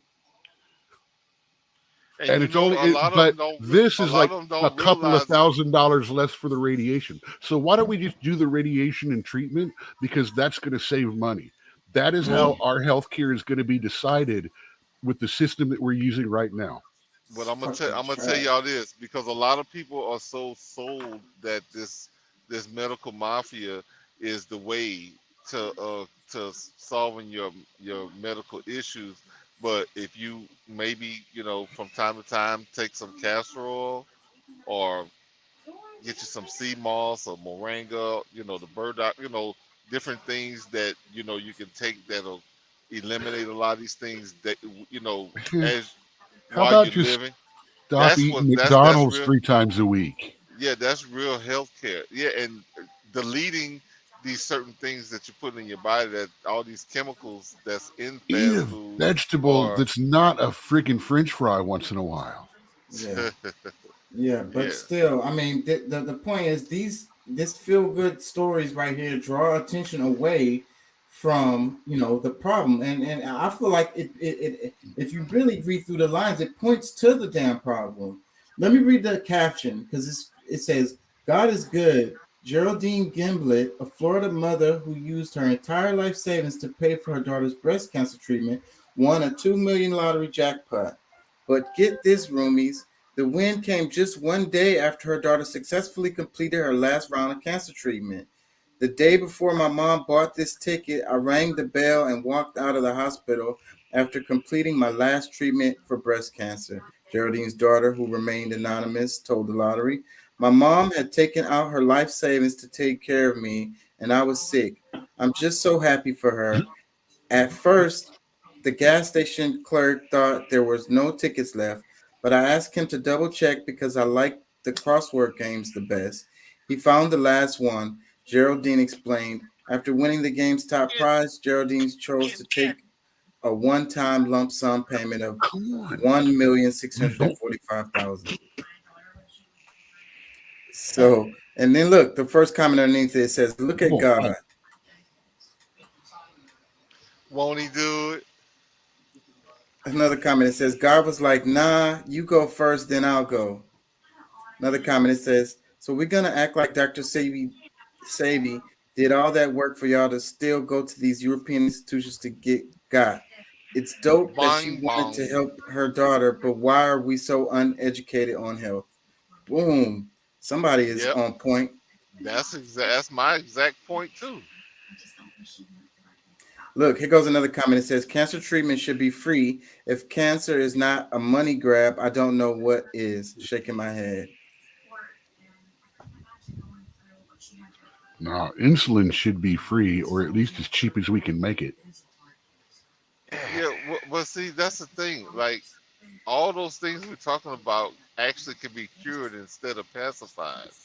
Well, yeah, like I said, don't eat McDonald's 3 times a week. Eat a vegetable other than a French fry. Well, that's a part of that as well. But I'm saying, Drink like, some water instead of Coca-Cola once in a while. oh my God, for real.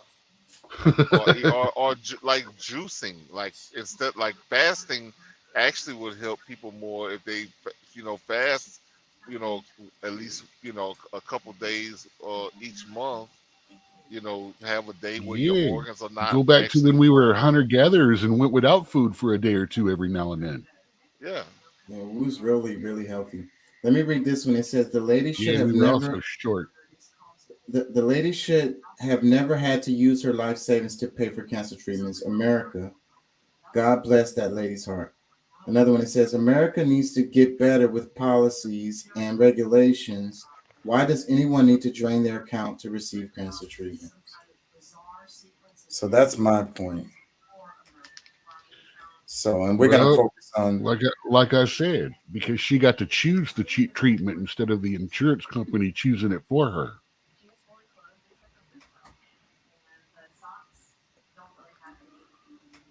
Let me That's a read this. big difference in healthcare, man. It really is. Let me read this meme right here. It says, a nation run by bankers will never be out of debt. A nation owned by weapons manufacturers will never know peace. A nation that allows a small segment of its citizens to write the laws will never know justice. And if these elements own the media, we will never know truth.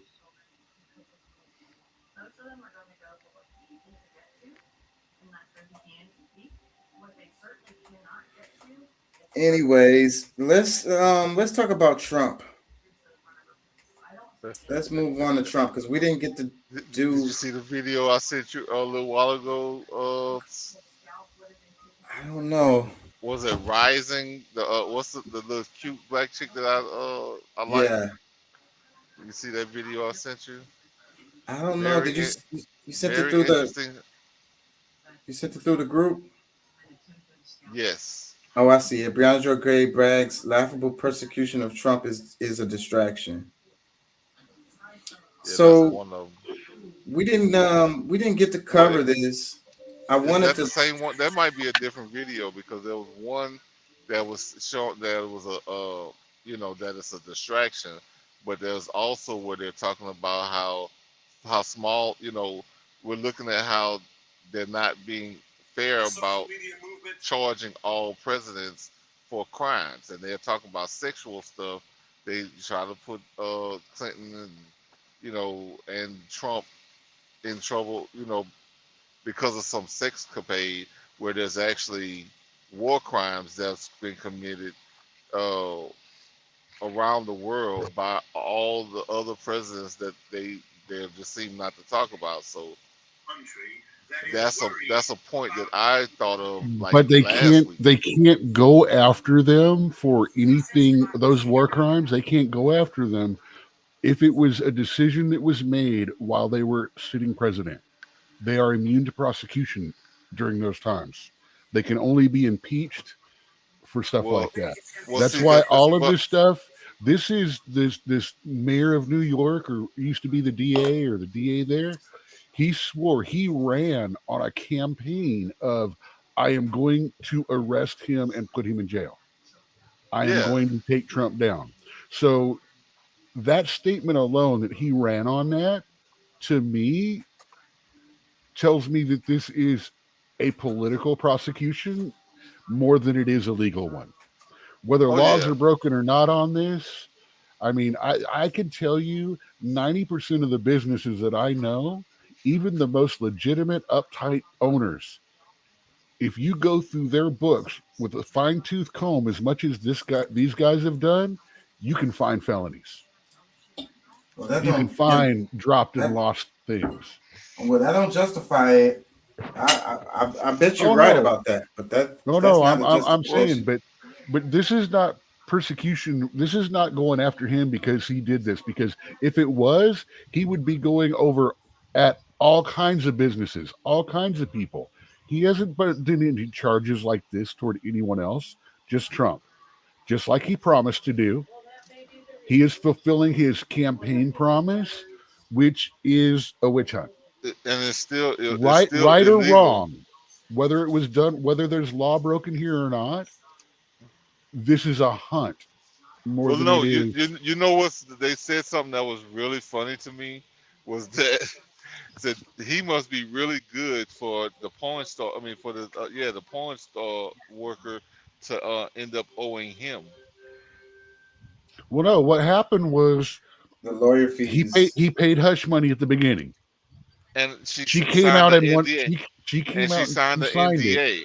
He came out after that, wanted more. They paid her off again.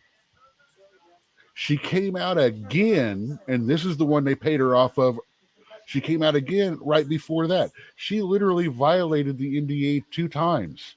So yeah, she ended up having to pay him, even though she got Trump money check before Trump money checks were cool. Let me play some of this. It's only 2 minutes, so we can get the audience on up to date on what we're talking about here. Let me just jump in here and say that NBC News is now reporting that inside that courtroom, Donald Trump pleaded not guilty to 34 counts of falsifying records, felony counts of falsifying business records. Andrew, what does that tell you? So we'd heard reports about the 34. So this is confirmation. The felony counts is really interesting that there are no misdemeanors. Everyone had been talking about whether there would be this filing of false business records that can be charged as a misdemeanor and as a felony. It's very interesting that the choice was made here to only charge felonies. And I do think that we're going to be very interested in seeing how they get there. It does suggest to me real confidence in the case by the district attorney that they are not charging misdemeanors, that they think that their facts and legal theories as to why it is only felonies is appropriate here. It does suggest, I'd say, real confidence on their part. And it's worth noting, this is a district attorney who initially held off charging when he became the district attorney and said that this case was not ready. And it's only a year later that he has now said it's ready to proceed. And the fact that they're all felonies does suggest to me that there probably was something that happened, in whether it's witnesses or documents or both, in that intervening year while Alvin Bragg has been the new district attorney. Andrew, let me just jump in here because it's, according to NBC News, it's 34 counts of falsifying records and conspiracy. Now, NBC News is not reporting felony. Reuters and others apparently are. But right now, what we are reporting is 34 counts of falsifying business records and conspiracy. So that would be very different. So it sounds like this is, we're in an information vacuum.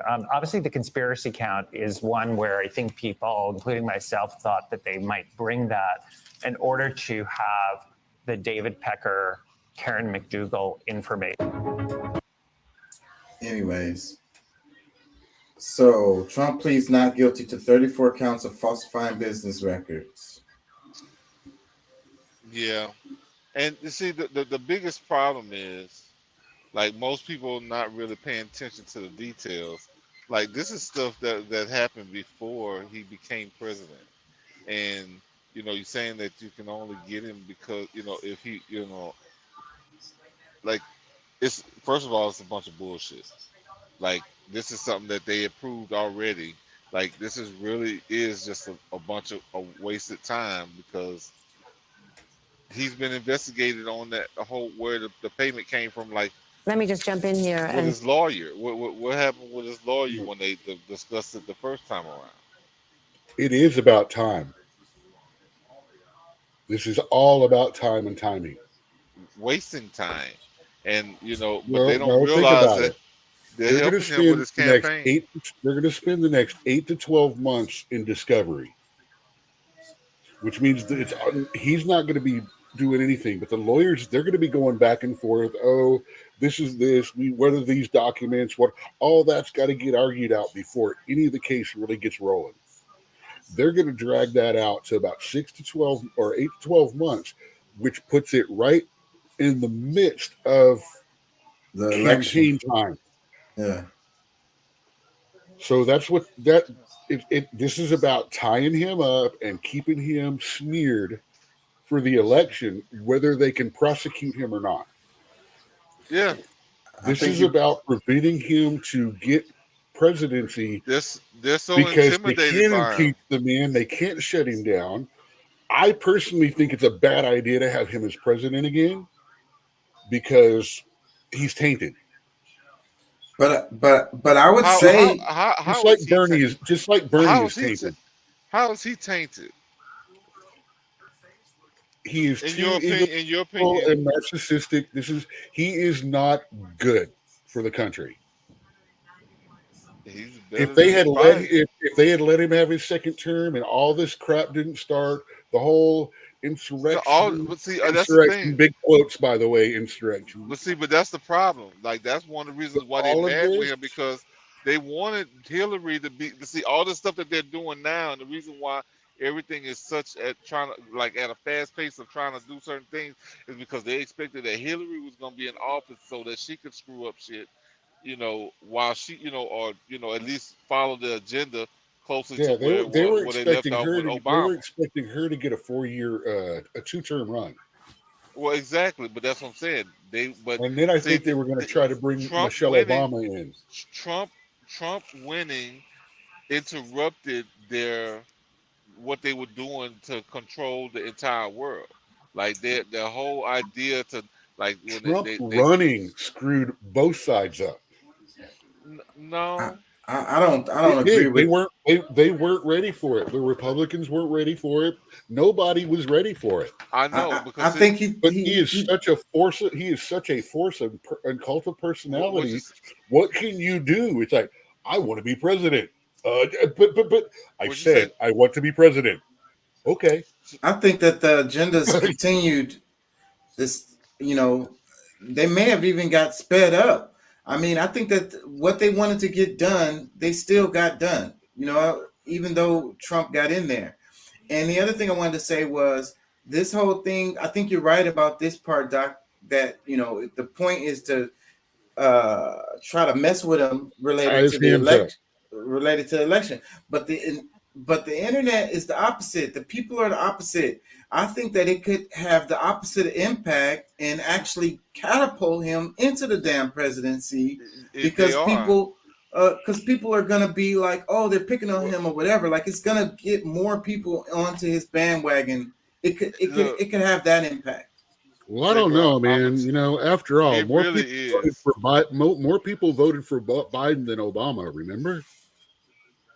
Yeah, but nobody believes that was real numbers. Nobody. Hey, man, I'm just trying to state the less than obvious, or what they call obvious.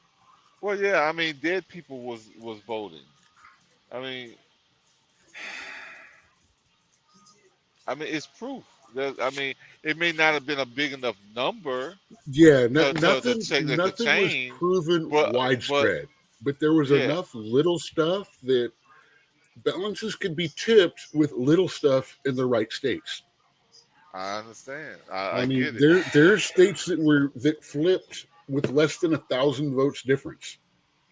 Well, I really believe that by them doing all this, they're giving him way more coverage, free coverage at that. And then every time that he's they want to ask questions or whatever, blah blah blah. It just pretty much gives him a chance to campaign more, and then because they really are expecting him to be so angry and to have riling people up and this, that, and the other. But no, the most peaceful people are the MAGAs.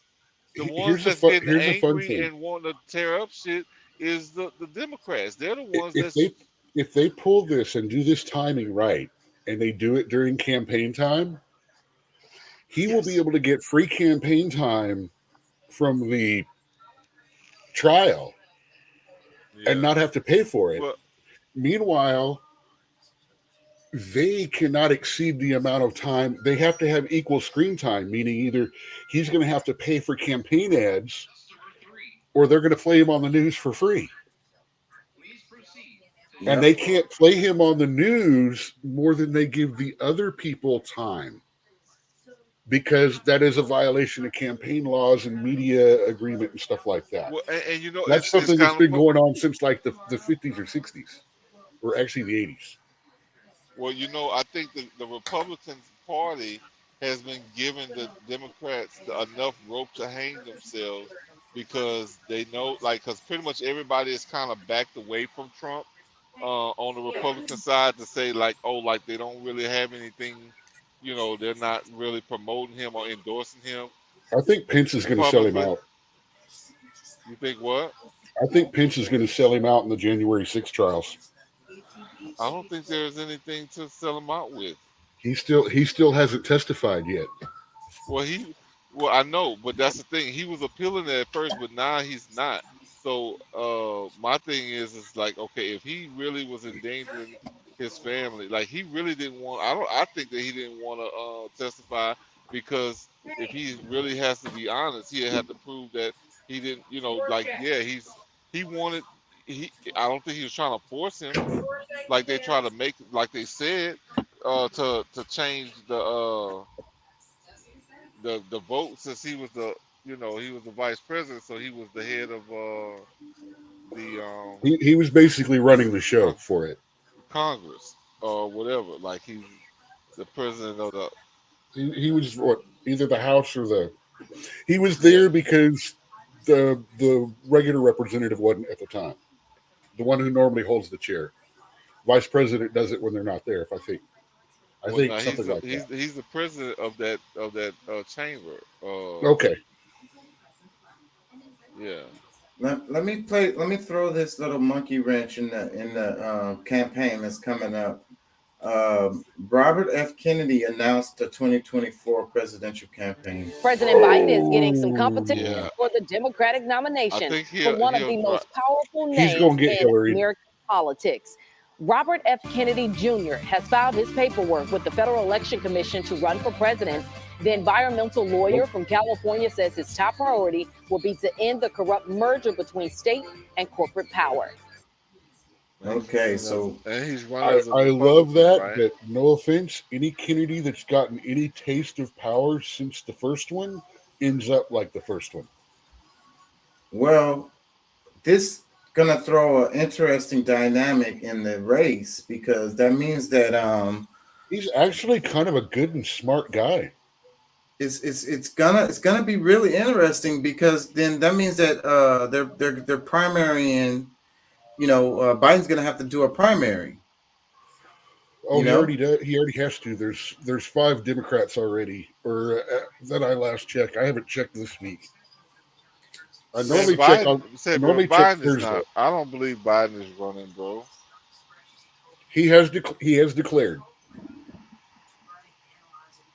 Biden is one of the 5 Democrats that has declared to run. Yang, I think, has. Okay, he's declared and he's running. There's like 2 or 3. Last I looked was last he's running week. knowing that he's gonna lose. Like that's like well, yeah. These guys fail upwards, like Beto. I don't know that, y'all. How can y'all say that he's gonna lose? I'm surprised Beto hasn't done yet. He probably needs to out too. It's the incumbent. Historically, the incumbent does really well. Yeah, he does really well, but when he screwed up for the last 3 years, bro, come on, man. Like, nobody wants him to be president. Here's the thing.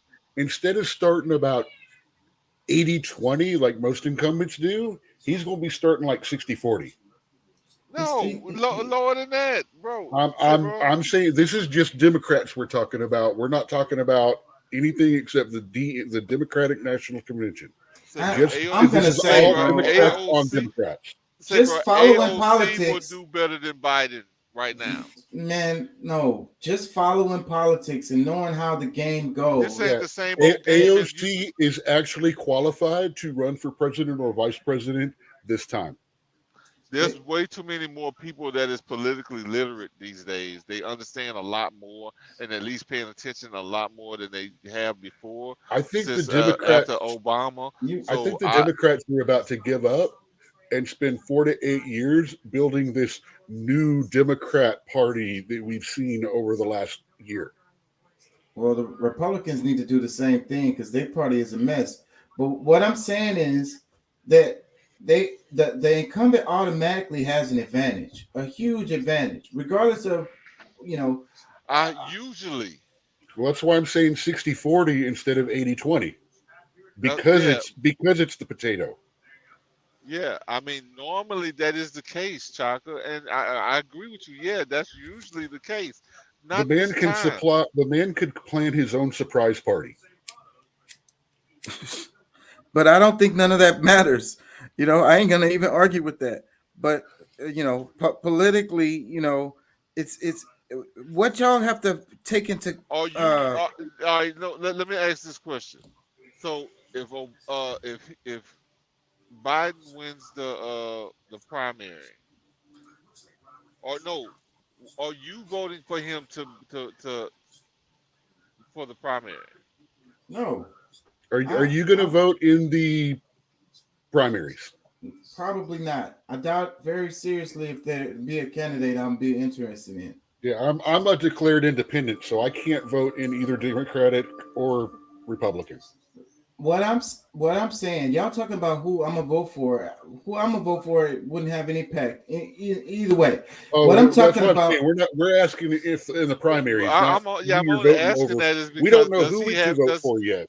Does he have your support? No, absolutely not. Okay, so what makes you think that there's not many more people that feel the same way? I'd pick him over Bernie. Listen, let me tell y'all the reason why I think this way. It's because of the Democratic machine. It's all about the money. It's all about the fundraising. Okay, it's all about the ads. Okay, the DRC is gonna be behind Biden 100%, and they got loot. They got paper to spend, and that's what they're gonna do.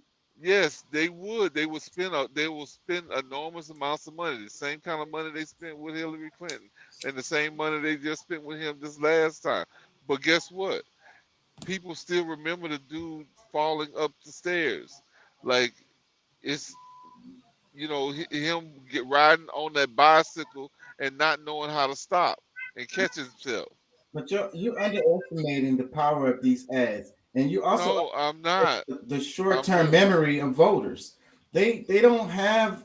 They don't. By the time the election comes around, they're gonna be them forgot of this country. They're gonna be them forgot about all of this shit, and then they're gonna have these ads. Hey man, take that back. They're gonna have these ads, and they're gonna be watching these ads, and the ads are gonna push them in whatever direction they, Say, bro, how you gonna you gonna call these voters incompetent? I'm not saying they easily manipulated. Let's say that. And short-term memory. That's one way to say it, I guess. Easily manipulated and short-term memory. And I'm out here. These ads are going to have a lot of power. So that's what it is. I mean, I'm with you. I mean, to some extent, I hear you, and that's because I don't think that this is a normal time in life. Like, there's like a lot of people know that bro, when people's lives are threatened with nuclear bombs, and the president is just kind of like, oh well, I guess we just have to get nuked if that's the case. Like, people don't forget that shit.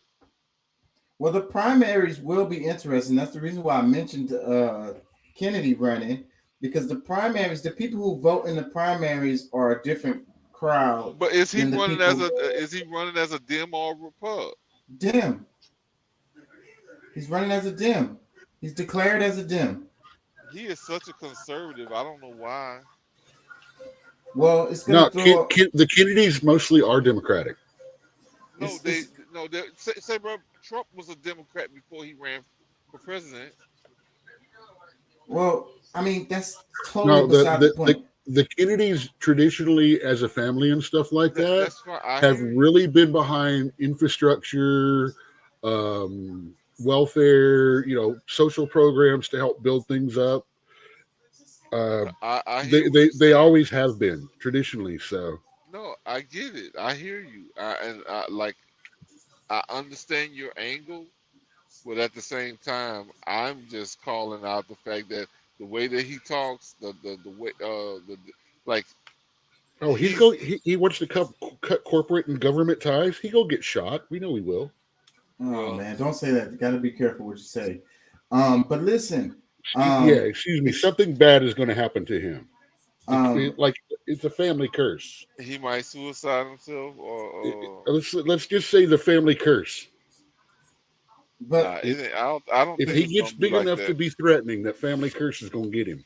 The primaries are going to be interesting. I'm definitely going to be following this. Well, I'm gonna just say this: Trump is very much close friends with the Kennedys. Always had been, always will be. Yes, and that goes back to their families during Prohibition as well. Yeah. So that's what I'm saying. Like, there's a closer tie with him with Trump than with the Democratic Party. Like, there's actual a personal relationship. So, and hey, you know what?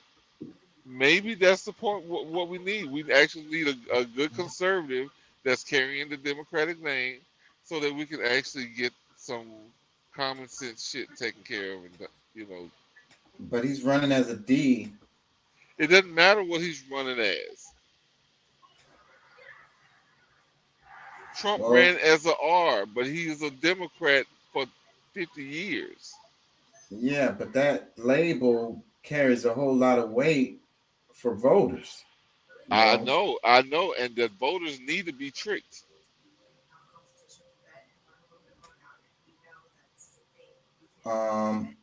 Let's go into this. This is a story I really wanted to cover. Classified war documents detailing secret American and NATO plans for building up the Ukrainian military ahead of planned offensive against Russia were posted this week on social media channels. Am I sharing this? Okay, yeah. So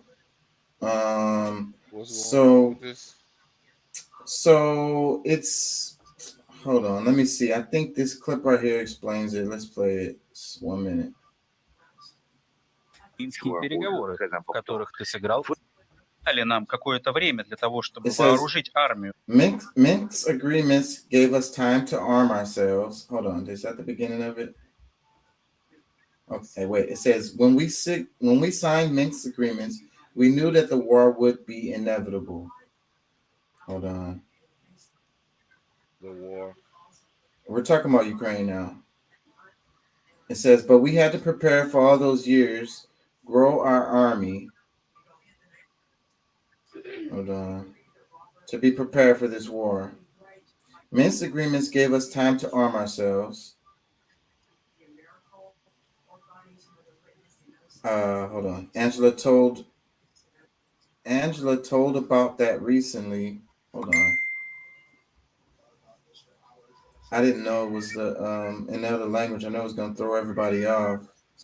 It says, yes, she was right to say that because everybody thought it was Putin to want to win time.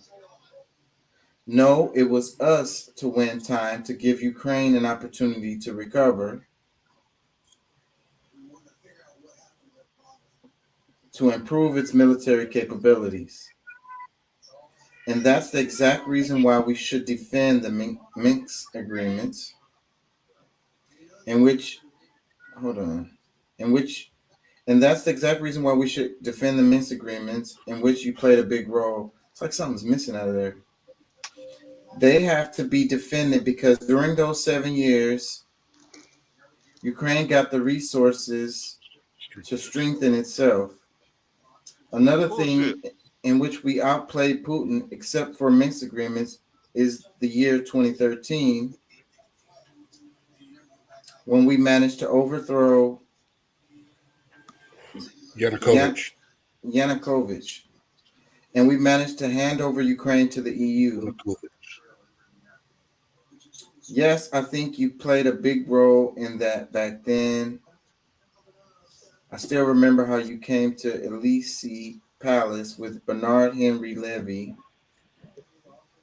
and you were followed by Klitschko. It happens in the very beginning of the process. If you weren't there, there wouldn't be a maiden. So some documents came out. Let me see. It says both Holland and Merkel have admitted that Minsk was nothing but blatant treachery to buy time to arm Ukraine for a war with Russia. Russia is right. Everybody else is lying through their teeth.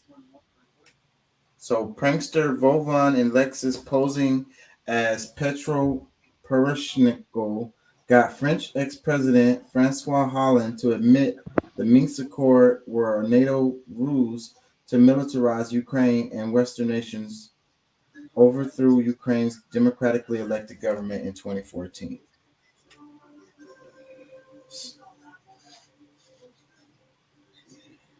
Oh, so look, somebody added context. They said the Russian dub and subtitles on this video are fake and not an accurate translation of what was said. No question or statement by the interviewer or President Hollande talk about overthrowing Ukraine's democratically elected government. So yeah, there is something wrong with this video. I noticed that. The mistakes in the grammar that would be done in proper translation are not there. If you understand how you must understand when translating from one language to another, people must undertake things and are not exactly using words proper that would be like for a language that you are hearing. Yeah. So or it in looked this like case transferring to. And it looked like a straight up transcript, and it also had missing part, like the order wasn't right or something. Like it was missing, it had gaps in it. Okay. Like I say, there are basic grammatical mistakes that will come in an actual translation that we would notice that they're not going to fix because it's not the way it was said. Now that makes sense. It is true that these documents came out because I saw that from multiple sources.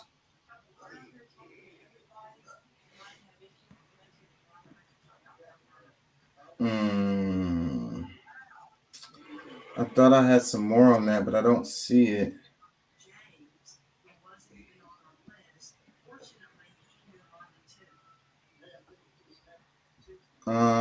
China MFA spokeswoman Mei Ying, history will tell who is truly standing on the right side upholding justice. The U.S. and the military bloc of NATO shoulder unshrinkable responsibilities on the Ukraine crisis. NATO is in no position to criticize or pressure China. That's what. Did you see the video of the Africans that's wearing and marching in Russian military uniform? No, I didn't see that. No, I didn't see that. Check this one out. And I heard that there's maybe some temporary powers that are I don't know if it's just temporary, but as far as who's supposed to be the head of the UN at this point, Putin. I don't know how that would be the case. Check this out. It says Ukraine's great photographers. They also have good models and makeup artists. This woman living in peaceful Kyiv gets badly injured once a month. Poor soul. I hope she recovers soon.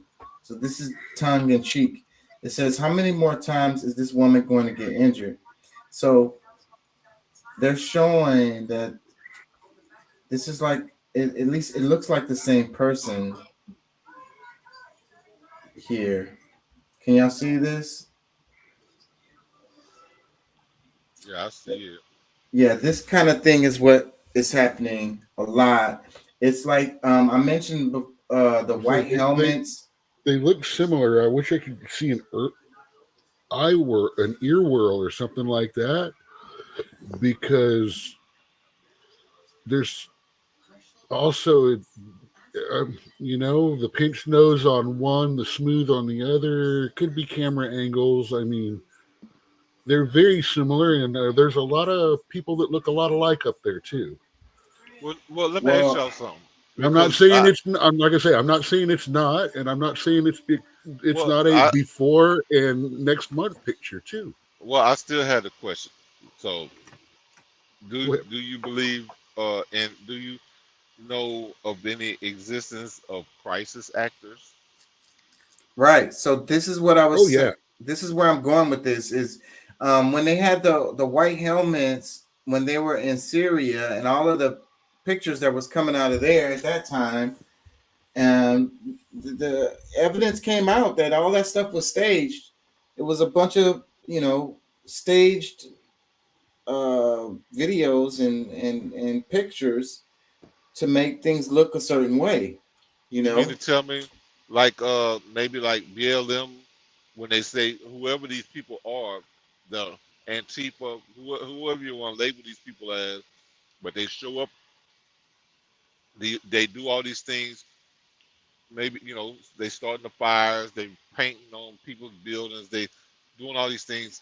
It's because a bunch of these people get paid to go and do these acts. This thing has been proven for over a decade, like since definitely since Obama was in office. Well, so, not all the people, but maybe some. But I saw the story. I'm not speaking for all, but I'm just saying like this. Related to Black Lives Matter, a story came out that was concrete related to the FBI instigating situations related to the Black Lives Matter and instigating these people into, doing criminal acts. And then, I would also have to say that, because my friend gets mad at me when I say stuff like this because he believes that everything that happened at the Capitol is just people just being themselves, but you don't think that that's the same thing that like people were paid to go in there and act or be the ones that's gonna do certain things and get certain immunities because they were asked to do that. These are just possible. These are just questions, bro.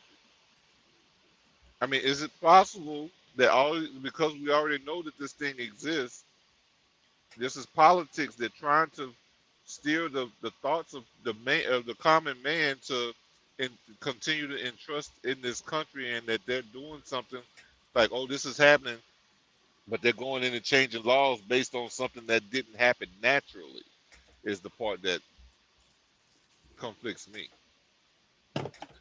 Well, I want to since I mentioned this in a document, this is New York Times right here.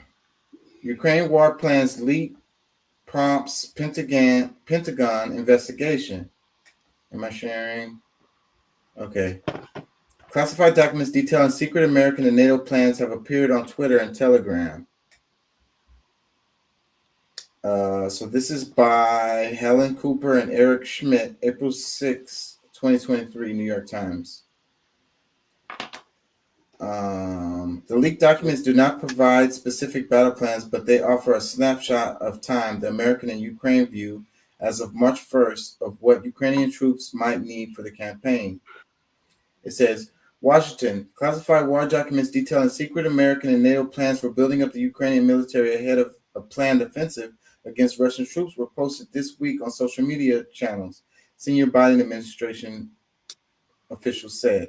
The Pentagon is investigating who may have been behind the leak of the documents, which appeared on Twitter and on Telegram, a platform with more than 500 million users that is widely available in Russia. Military analysis said the documents appear to have been modified in certain parts from their original format, overstating American estimates of Ukrainian war dead and understating estimates of Russian troops killed. The modifications could point to an effort of disinformation by Moscow, the analyst said, but the disclosures in the original documents, which appear as photographs of charts of anticipated weapons deliveries, troop and battalion streams, and other plans, represent a significant breach of American intelligence in the effort to aid Ukraine. Biden officials were working to get them deleted, but had not, as of Thursday evening, succeeded. We are aware of the reports of social media posts, and the department is reviewing the matter, said Sabrina Singh, the deputy press secretary at the Pentagon. The documents do not provide specific battle plans, like how, when, and where Ukraine intends to launch its offensive, which American officials say is likely coming in the next month or so. And because the documents are 5 weeks old, they offer a snapshot of time, the American and Ukrainian view as of March 1st of what Ukrainian troops might need for the campaign. That's some revealing information, actually, because if you look at what they're needing in their timeline estimate, it can tell you what kind of offensive they're going, what kind of terrain they're looking at, what kind of things they're trying to attack because of the weapons and all that. That's a pretty and I'm sorry, they had 3 minutes to stop it before it's on the internet forever. Yeah, and if the Biden administration is trying to block something from the people from seeing something like this, I want to see it. You know what I'm saying? Automatically. If the administration, we do not need a descriptor before that. It could be 44, 45, 46, 49, 82. I don't care. If the administration doesn't want us to see it, that makes me want to see it more. Yeah. Let me read some more. It says, to the trained eye of a Russian war planner, field general, or intelligence analyst, however, the documents no doubt offer many tantalizing clues and insights. The documents mention, for instance, the expenditure rate of HIMARS, American-supplied high mobility artillery rocket systems, which can launch attacks against targets like ammunition dumps, infrastructure, and concentrations of troops from a distance. The Pentagon has not said publicly how fast Ukrainian troops are using their HIMARS munitions. The documents do. Analysts said these are weapons that we didn't take to Iraq with us. These are stuff that we weren't using in our warfares there. But man, we are sure shipping them over to them. That's interesting. And they're paying for them all. They're buying it with the money that we're loaning them. It's crazy. Oh yeah, they're going to be in debt for the next 3 to 5 generations. Plus whatever the Russians take from them when they bend them over to barrel. And they're losing so many troops. I saw a report that showed, it said all of the troops that the NATO trained, they're all dead. And I also saw something where it was like, they're making people fight. So it was like they were talking about. You were talking about. It was the article where they were dressing them up and making them go civilians go scout. Yeah, well, that was that story. I'm talking right now. I wanted to talk about how, like, I saw a story that said, transgender men or whatever, like, they have to go fight if whatever their birth, if they were born a male. Oh yeah, the whole Eastern Bloc, Russia, Ukraine, all that area, they don't play the transgender game. Yeah. So, but specifically in Ukraine, they don't even know gay people. Matter of fact, one of the first big protests that was for the gay community and stuff like that ended up with quite a few deaths and stuff like that from the state in Russia. Well, they're just like, we don't play that kind of crap, which is part of the reason why they targeted. I think they targeted Brittany Griner. Well, specifically in Ukraine, though, they've lost so many troops that they're forcing able-bodied men to fight. So, well, yeah, they're going the same way like Israel and a lot of other countries do. You're male, you're gonna fight. Yeah. Israel It don't matter whether you're male or female. Every single citizen has to serve, I think, a 2-year minimum military term. Yeah, but And Israel is different. You can't get it offset either. Like if you're a star, a movie star, or something like that, they might let you do your movies for a little bit, but you still have to serve at a later date. You cannot put it off. Well, Israel is different because they just China's about to start doing it again.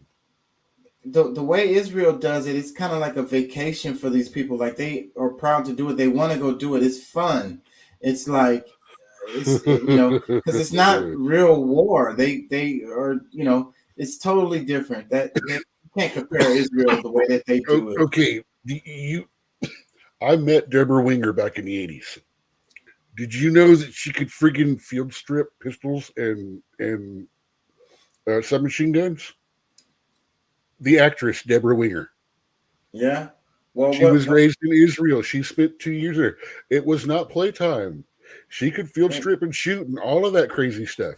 Stuff that will make men go, holy crap, I either love you or I'm terrified of you. Well, what I'm saying is they taking little vacations. They're not at war. They have superior freaking. They're shooting, like you said, shooting fish in a barrel. They're shooting fish in a barrel over there, bro. No, they're in a barrel shooting out at fish. The thing about Israel is they are surrounded by nations that want nothing more than the end of Israel. Palestine, Hamas in Palestine. Just literally 3 years ago, their motto was death to all of Israel. Before, they decided, we're not going to do that now that we're, and we're going to try to be more peaceful now. Oh, man. Anyway, I know there's multiple sides on that, and of course they were given the country and never should be. There's all kinds of sides on that one. But the current trend is to bash them as being horrible, when you're not going to look back and go, well, the very first thing that happened once they were told you have a country now was to get invaded from 5 sides. Well, literally, they put themselves in that situation. They totally they dissecting the Arab world. Like, come on, bro. Like, come on. Now, I'm not talking about any of the bullshit and fucked up stuff that's gone on since all that. But like I said, you're saying, where does it start? Where do you want to start saying this is when they turn bad, or they've always been? Because what you're saying is, they turn bad at this point, or they've always been. And I'm like, well, again, this is another one of those things where you've got nations invading. And this is a war that's been going on for 10,000 freaking years between these people. They invaded Palestine. Palestine was intact before they went over there. Come on, man. Actually, Israel did not invade anyone at the beginning. They were invaded. They didn't exist. And then no. Okay, yeah. Here's where. Okay, yeah. We need to stop here now, because you are literally on the verge of saying they never had the right to their own country, which historically is theirs. So if you want to give reparations, to American Indians and shit like that, then why can't you understand that this is traditionally where these people came from? No, it wasn't. This is their indigenous land. No, absolutely not. They came from somewhere else. Like every other. And guess what? The indigenous people of the Americas came from somewhere else. Let me read some more. When do we draw the line? Let me read some more of this article right here, because that's a whole show right there.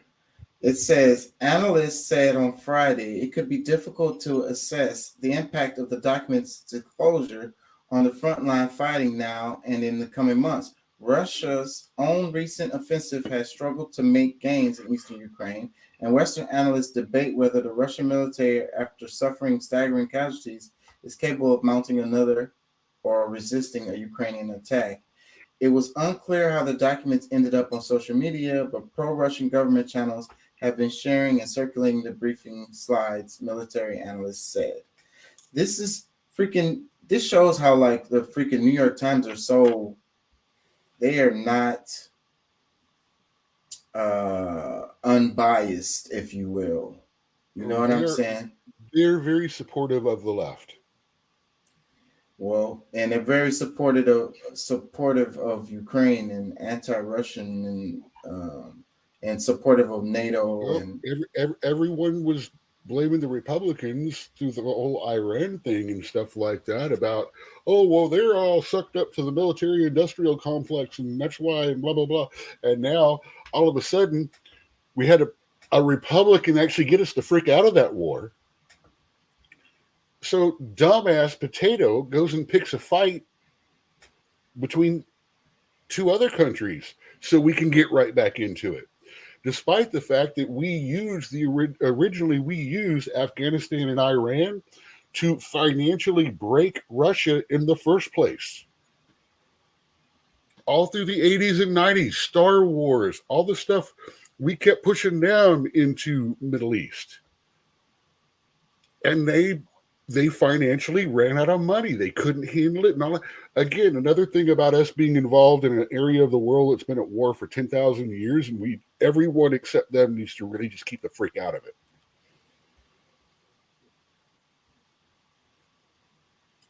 Yeah, so this one, they said, when asked by journalists why the U.S. left several $1 billion worth of weapons to the Taliban in Afghanistan, John Kirby demonstrated wonders of ingenuity by saying the equipment was not American. That's an interesting little tidbit there. Like, what did he mean by that? I guess if it was there for the Afghanistan military, if we gave it to them, that technically it was their military's property, and they abandoned it. That don't make sense. It doesn't seem to address the $7 billion in military hardware, right? Yeah, technology political that was left doublespeak. in Afghanistan for the Taliban. You know, the president took office in January. The withdrawal happened in August. Does the president take responsibility for leaving all or some of that? You know who was responsible for that equipment? The Afghans. Because you know why? It was their equipment. First of all, I don't believe the number is accurate, but let's put the number aside, the $7 billion. There was very little, and I mean very little, U.S. owned equipment or U.S. operated equipment that we left when we left Afghanistan. I'm talking like some forklifts at the airport and some ladder vehicles, some fire trucks that we were using at the airport. But the helicopters that we left there, all disabled, so the Taliban couldn't get them flying again. Whatever ground vehicles like MRAPs or Humvees, they were all disabled at the airport. Everything else outside of that airport, the stuff that's at Bagram or you pick the base in Afghanistan, was all turned over in according with a very elaborate, deliberate, retrograde plan that the U.S. military put in place to turn over all that stuff to the Afghan military. And the Afghan military, as I said in my opening statement, decided they weren't going to fight for their country, that they were just going to leave it behind. So it is the Afghans who were responsible for the turnover of all that equipment. So comments on that? Damn, I think I actually walked through his entire announcement before you played it. Honestly, I've never seen that before. Yet somehow I knew that was exactly what was going to be said. Yeah, so the news was saying, we left all this spin doctor. They were like, we left all this equipment in Afghanistan. They have all this, Taliban has all this equipment that we left over there, That was heavy in the news right after all of that stuff happened. Oh yeah, I even posted a meme that had the guy that was the head of the Taliban up and said, "We would like to thank the American taxpayer for your support in our war." Yeah. So apparently, from what he's saying is they turned the stuff over to the government of Afghanistan, and Afghanistan government just left it for the Taliban. Well, that makes a lot of sense, though. I don't think that he's lying. I think that was a truthful statement.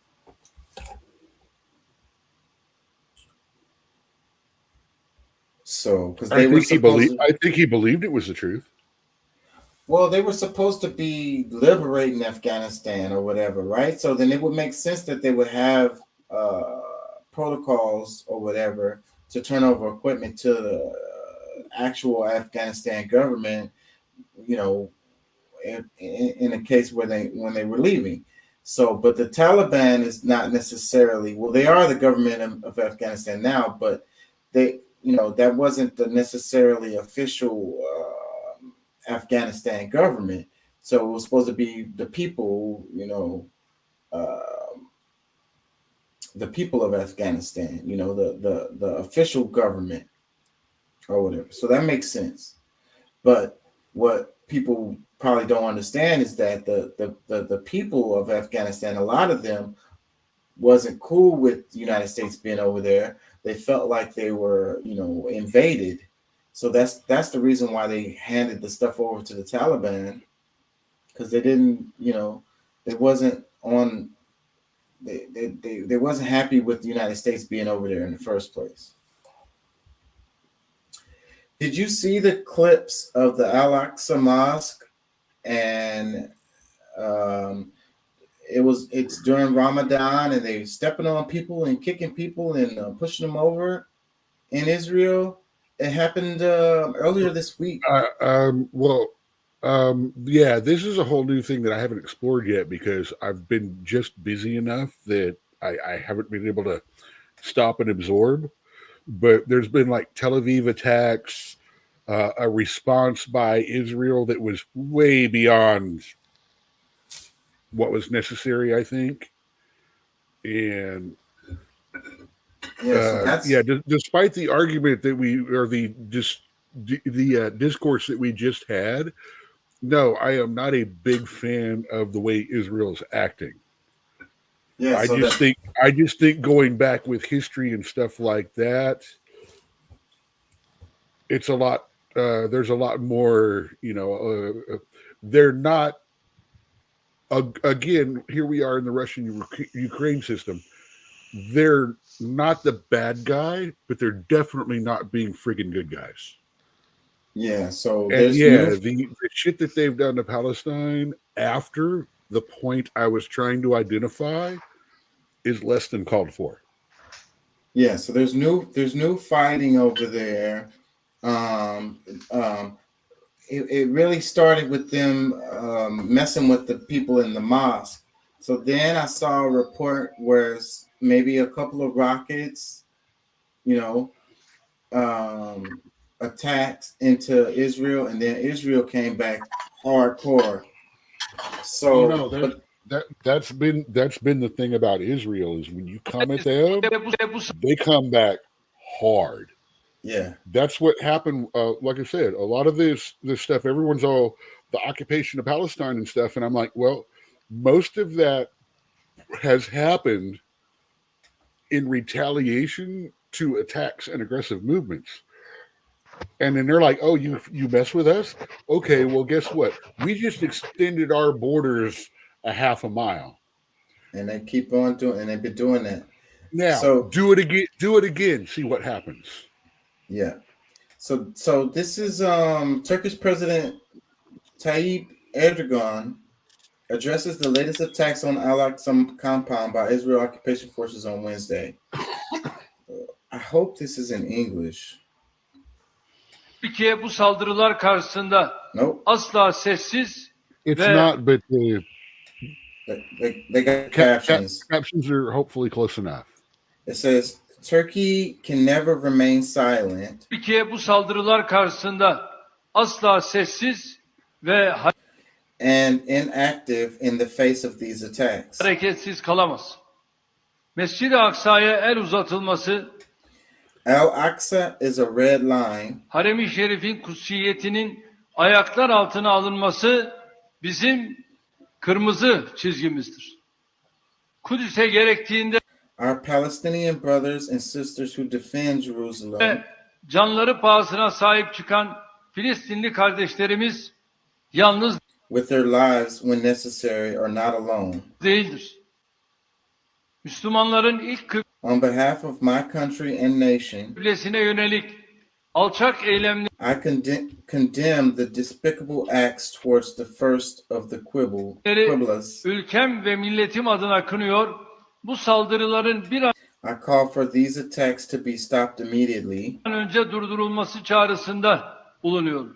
Türkiye bu Yeah, but is he going to back those words up with any kind of actions?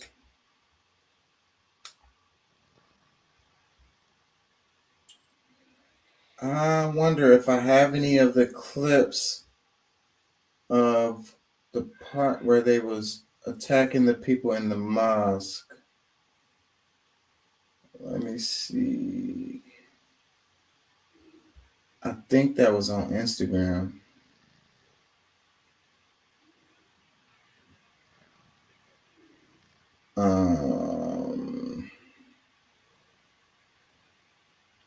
Hold on, y'all.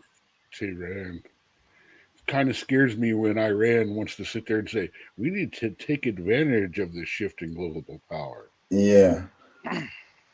So, well, China is brokering, Iran and Afghanistan. They're cool, and it's a lot going on with that. We talked about that. Oh, no, yeah. All these countries that we've been pissing off since the 80s are starting to form up. Yep. And I don't really blame them. But I think we should really stop fucking around and concentrate on allying the Americas. Not by force, coercion, all that, but literally by trade and support. Yeah, but I don't see us doing that. Well, hell no. First of all, we gotta shut our shit down and get home taken care of. We need another one of those big infrastructure pushes instead of all of this stupid freaking global warming. We need to fix some highways. We need to get our rails fixed. The rail system is only used by private individuals, and they're not upkeeping them. Private companies are the only people that transfer stuff by rail. Well, I'm sure Army may have a couple of trains. I don't know, or maybe they put stuff on other people's trains. I don't know. But either way, obviously, as we've seen, our rail system needs a little help. I mean, but have you noticed that none of these lines that have been interrupted have been passenger lines? It's all been chemical, bad chemical, which makes me wonder if it's as much bad lines or bad rails as it is something targeting, trying to make a message. Let us know that this, because I'm sorry, the stuff that they were doing in Ohio was gas that shouldn't even have existed in our day and age. There is no real use for it. Let me play this clip. This is the one. This is a clip that's got everybody really upset in the Muslim world. Let me play this. Yeah, I'm already not cool with that.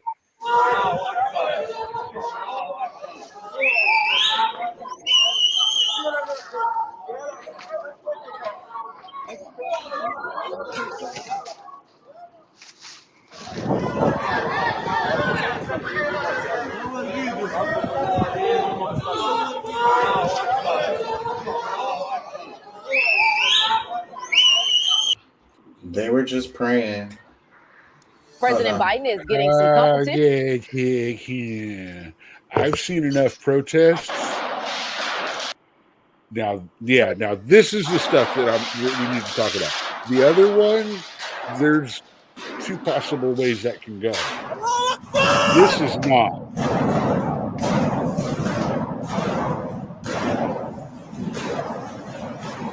Let me read the captions. It says, Israeli police stormed Al-Aqsa Mosque during the Muslim month of Ramadan.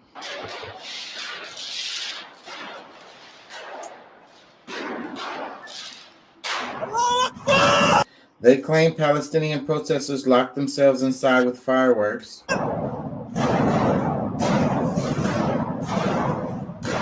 The police broke down doors and windows before dawn.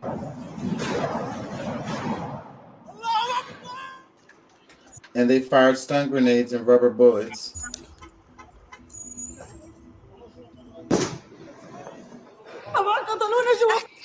It says they attacked us inside there. All the young people inside are suffering and no one is helping them. What are you waiting for? They attacked everyone inside. The windows of the mosque are all broken. God is great.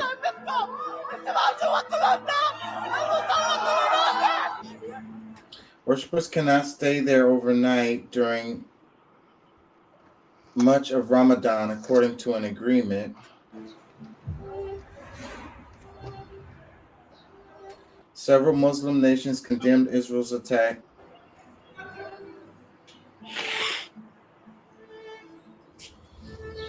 Over 400 Palestinians were arrested. Hours later, Israeli police cleared the way for Jewish worshippers to enter the Al-Aqsa compound.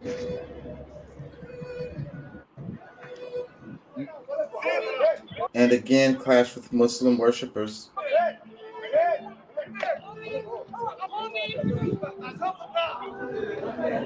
Al-Aqsa Mosque sits on the site that is sacred for both Muslims and Jews.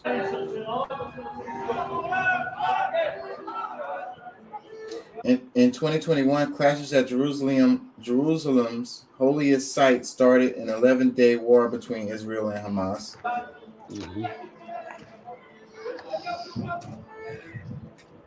There is concern that tensions could escalate in April as Ramadan, Passover, and Easter overlap.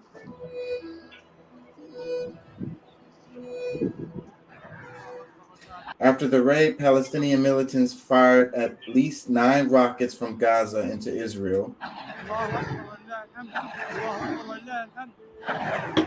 Israel responded with a series of airstrikes on suspected militant sites in Gaza.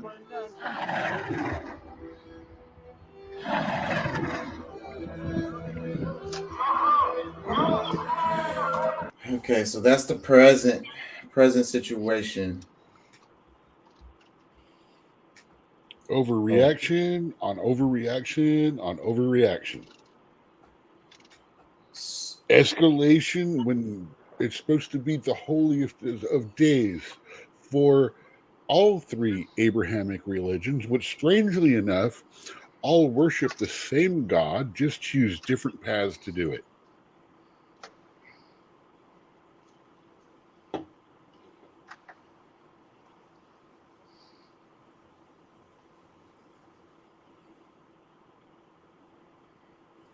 Can you hear me? My mic went out. Can you hear me? Yeah. Okay. I've got one more clip related to this. That's up. Here it is.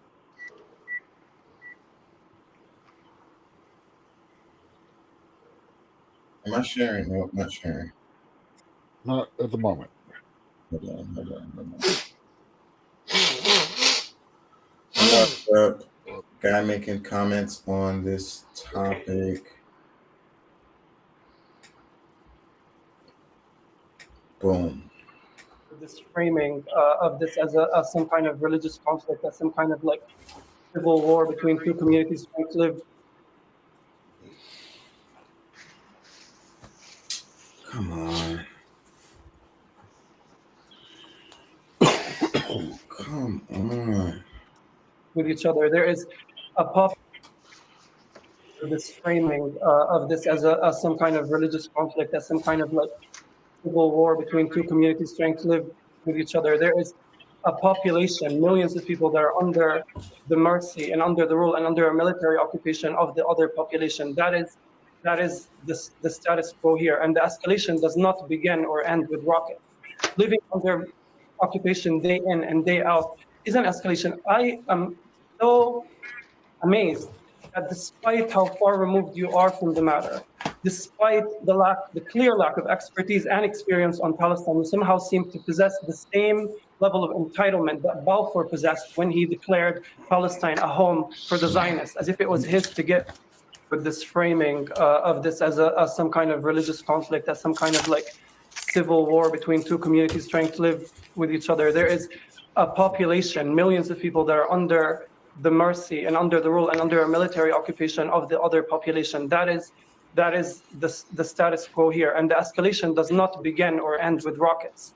Living under occupation day in and day out is an escalation. I am so amazed that despite how far removed you are from the matter, despite the clear lack of expertise and experience on Palestine, you somehow seem to possess the same level of entitlement that Balfour possessed when he declared Palestine a home for the Zionists, as if it was his to get, with this framing. Okay. You want to make comments? Anybody? Can y'all hear me? That's crazy, bro. Yeah. Yeah, we can. I hear you. Crazy ass world that we live in. Crazy, crazy world we live in.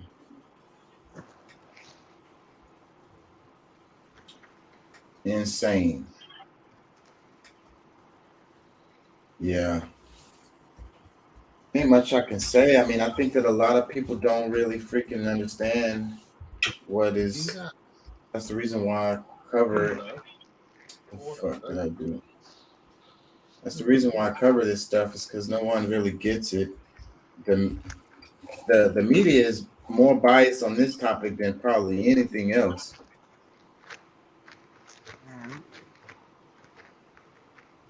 Yeah, it's crazy how the Muslims are hated around the world, bro.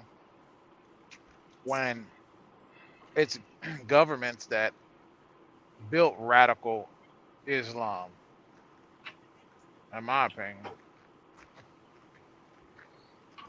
So April 6th, it says, breaking: Israel is now bombing Tyre, South Lebanon in the middle of the night. In the last 3 days alone, Israel has dropped bombs on Syria, Palestine, and Lebanon. Where is the global outrage? Where are the calls for sanctions? Where is the International Criminal Court?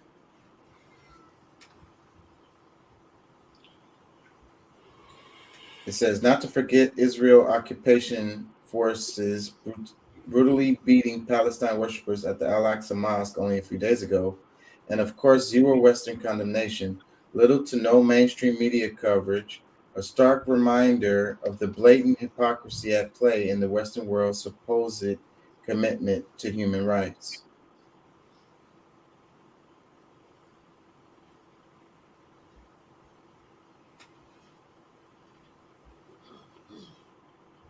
Yeah.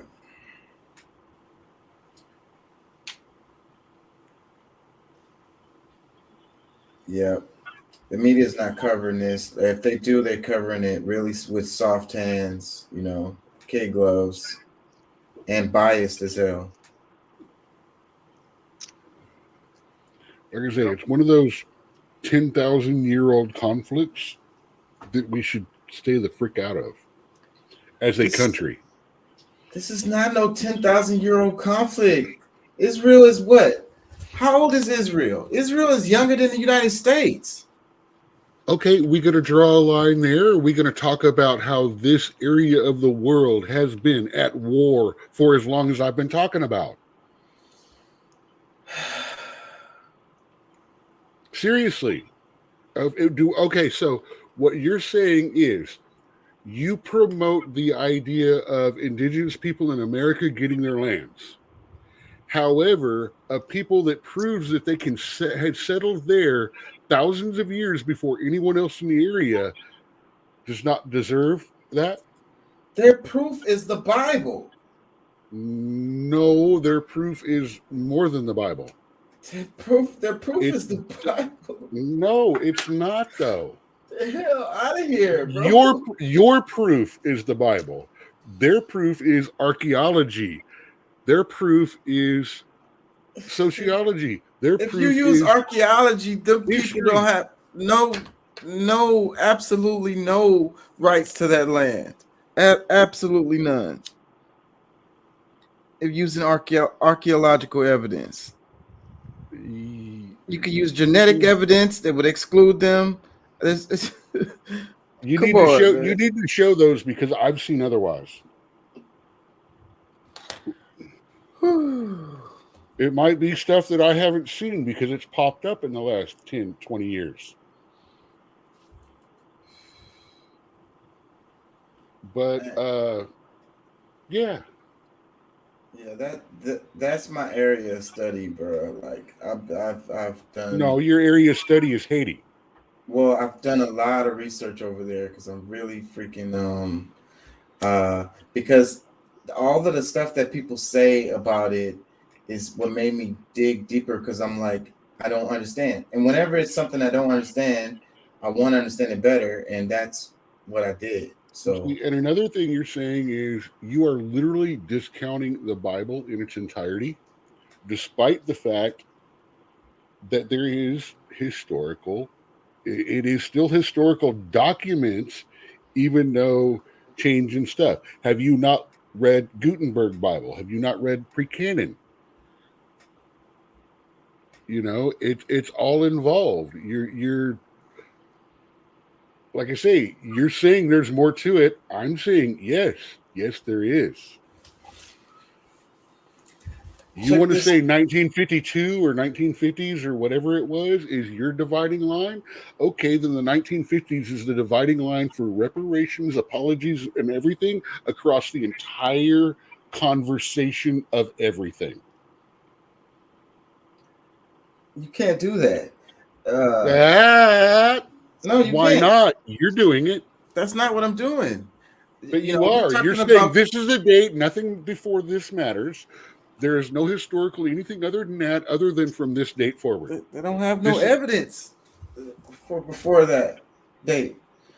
Check this meme out right here. It says, "It's so weird being raised by Christians and spending your entire childhood being told to care about others. Then one day they're just like, you're not actually supposed to care about others, you stupid socialists." What do you think about that? Here we go. You're meme bashing now. This is a meme somebody put, and I'm just reading it. Dude, and I can read a whole couple of hundred others and stuff like that. This is just one that's a little supportive to your side. What about it? Are we are we memeing now? Because I actually write memes against both sides. Do you write memes do you write memes against people that believe that we should be disarmed? And then we start a GoFund and put billboards up? Depends on the subject and the time. I've done some gun control memes on both sides, but most of them make fun of people that are trying to take them away. That's what I'm saying.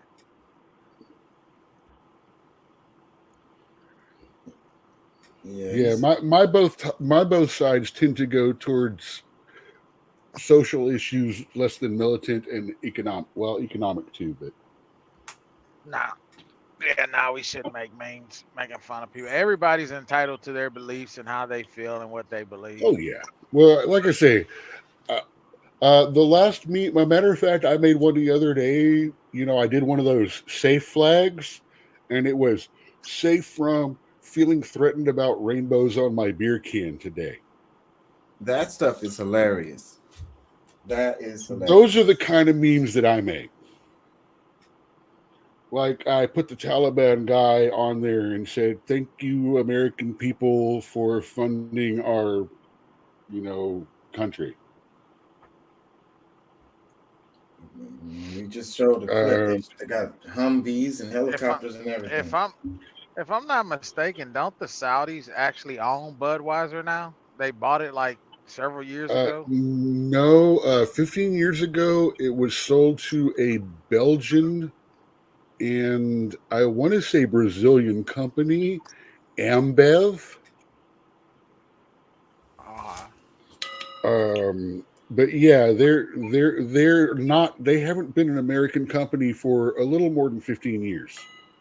I didn't know And that. by the way, Jim Beam is, if I'm not mistaken, either a Chinese or Japanese company now. I didn't know that. I thought both of those were American. Well, United States. Well, you got to realize, I am really having fun explaining to hipsters when they want to drink their IPA that you do realize that Imperial Pale Ale was made by the East India Trading Company to stay fresher longer so they could take it to the colonies and trade for raw goods and materials and things like that, because it got them drunker and it stayed fresher longer and they could get it further. So they're literally drinking a beer invented by and for colonizers. Let me cover this. And then their beer gets salty because they cry in it. And then we're probably gonna wrap it after this. But this is something that happened this semester here at my school. This guy in this photo right here. Let me read the caption.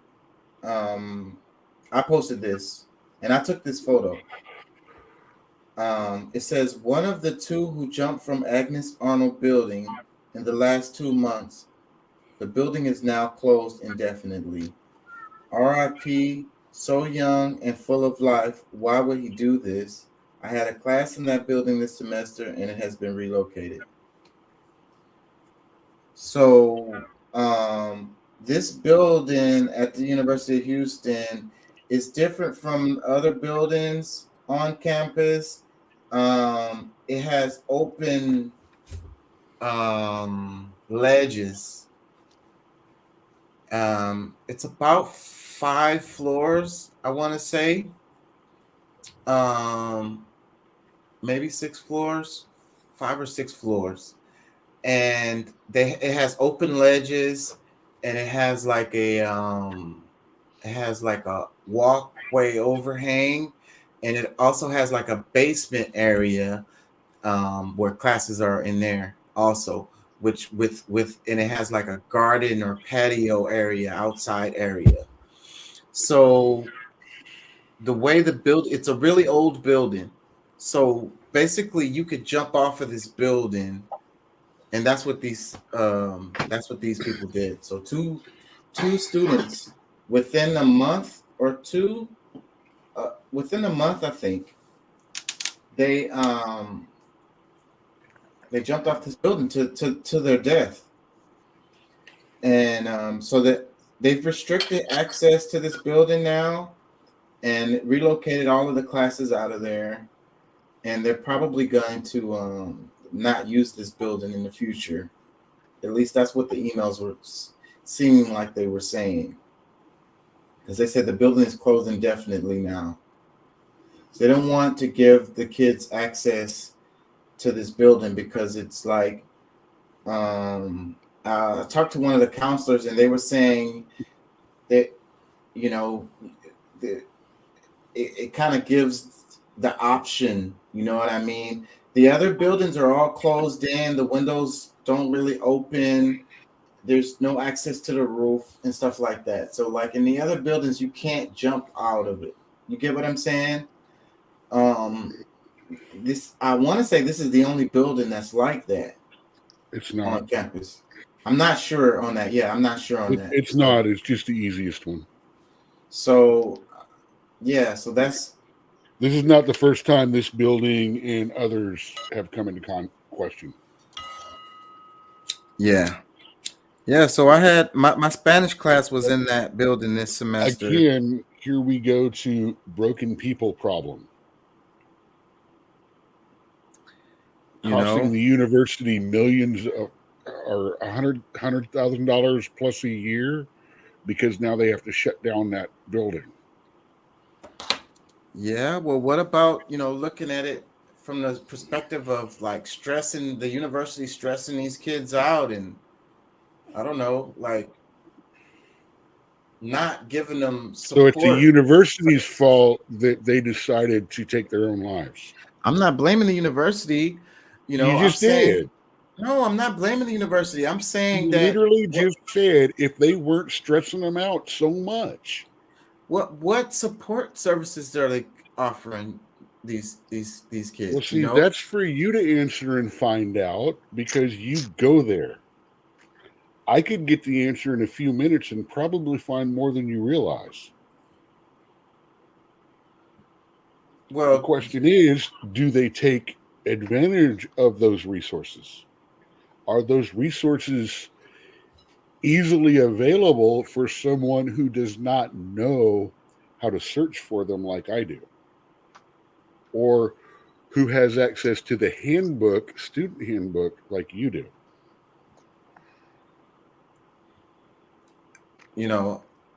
The only reason why I want to cover this is just to say that it's, it's really unfortunate. It's horrible. It's freaking horrible. And I'm not, I want that. Yeah. Yeah. Super unfortunate and very, very sad. And it pretty much hit real close to home for me. Like I say, the class is now in the hotel, the Hilton. They have classrooms in that building, and that's where they moved my class this semester. So this directly impacted me is what I'm saying in that specific way, but in other ways too. In my other class, I have a class called Mobile Solidarities. It's an anthropology class, and basically we just go in there and talk about stuff. We read stuff, and then we go in there and talk about stuff. And we spent a couple of class periods talking about,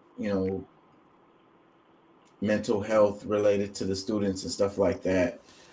I really enjoying that class. It's great. One of the reasons why I go to school is for these kind of classes, the Mobile Solidarities class.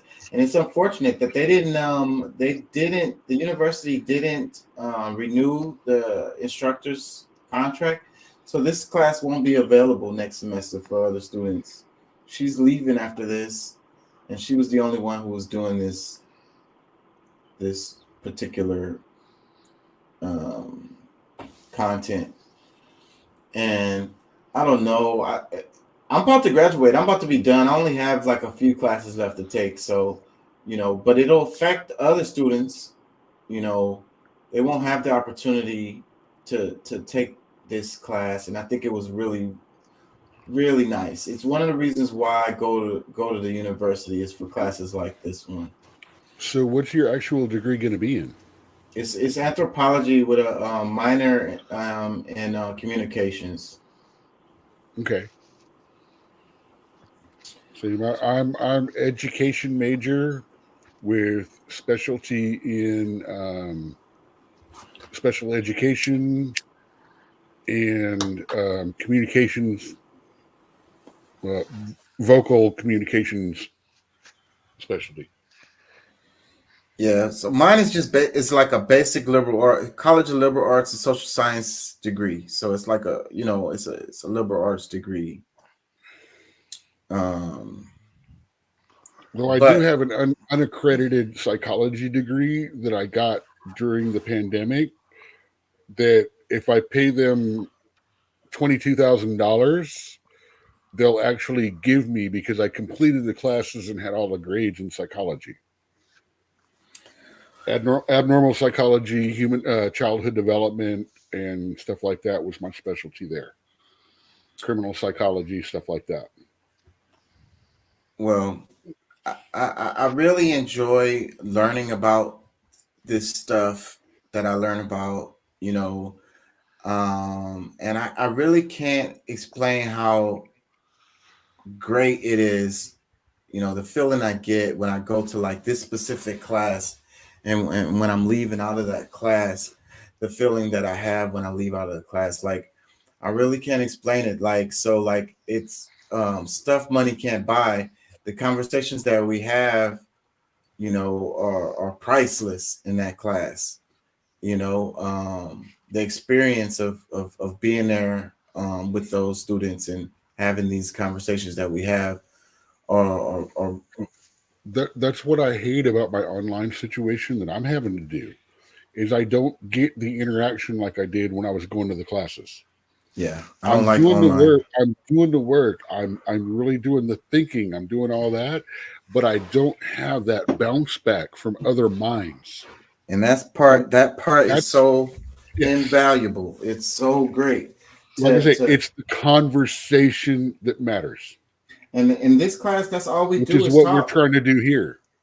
All we do in this class is talk. The whole freaking class is just conversation. It's great. It's really great because really intelligent students, and then the instructor kind of guides us in directions, and you know, and then we talk about it, and it's really great, really, really, really great. I can't explain how much, you know. So that's what I go to school for. Like you know, people would say that it's a waste for me to take a degree like this or whatever, but I can't explain the satisfaction that I get from doing this. Like, money isn't what I'm motivated in. What motivates me, it's the knowledge, the information. Let me explain something to you right now. You have a 4-year degree in your belt. About to, not quite yet. I'm just saying that's what we're tucking in. That's what we're talking about. We're talking about you are building from there. Doesn't matter what your degree is. You go back, you take your CLEP, college learning something think preparation. It basically, you take your different subjects and stuff like that, and it allows you to become certified as a teacher. So for about 12 to 20 hours more, you will always have a job. They will always need teachers. And I would love to do that. I would love to teach. So that's what I might end up doing. Unaccredited. I have 2-year degrees that are credited, 8-year degrees unaccredited, and a 6-year degree unaccredited, and 2 4-year degrees all unaccredited. I've done the work. I just can't afford to pay for the classes, if you understand that. Right. Oh, I understand that. If it wasn't for financial aid, I wouldn't be able to do this.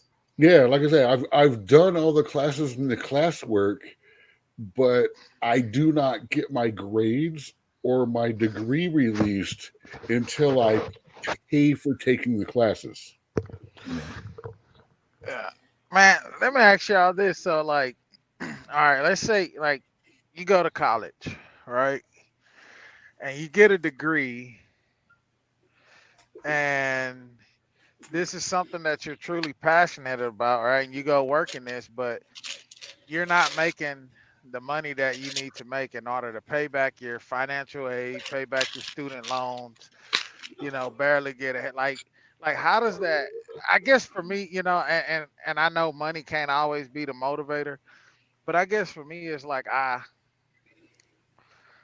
think about that. Like you go to school and you spend all of these thousands of dollars. Some people probably spend hundreds of thousands, or at least 100 or better, you know, like you go the rest of your life paying minimum payments on this shit, you know, and never truly getting out of that debt, and you know, and holding that over your head. Like, well, what I would say about that is that the system shouldn't be the way that it is, and it's fucked up. But first of all, any 2-year degree or trade or 2-year trade degree should be subsidized anyway. Because my thing is this. My student loan debt was less than $20K. I think $20K is actually what everybody should get toward their education. My thing is this, right? It's you can go. Go ahead.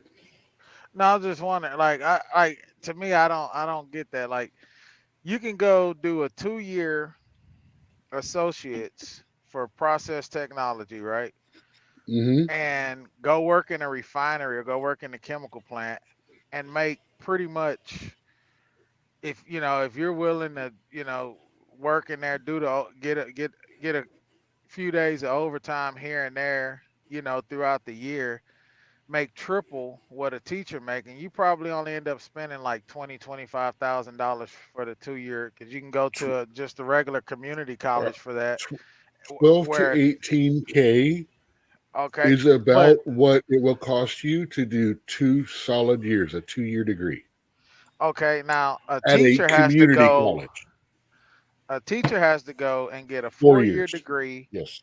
A 4-year degree, and probably end up being somewhere in the ballpark between. You think about the money that they spent for college, okay, then their room and board, all of that type of stuff, probably come out of college with a debt of $50,000-$60,000 somewhere around in there by the time you add interest in it.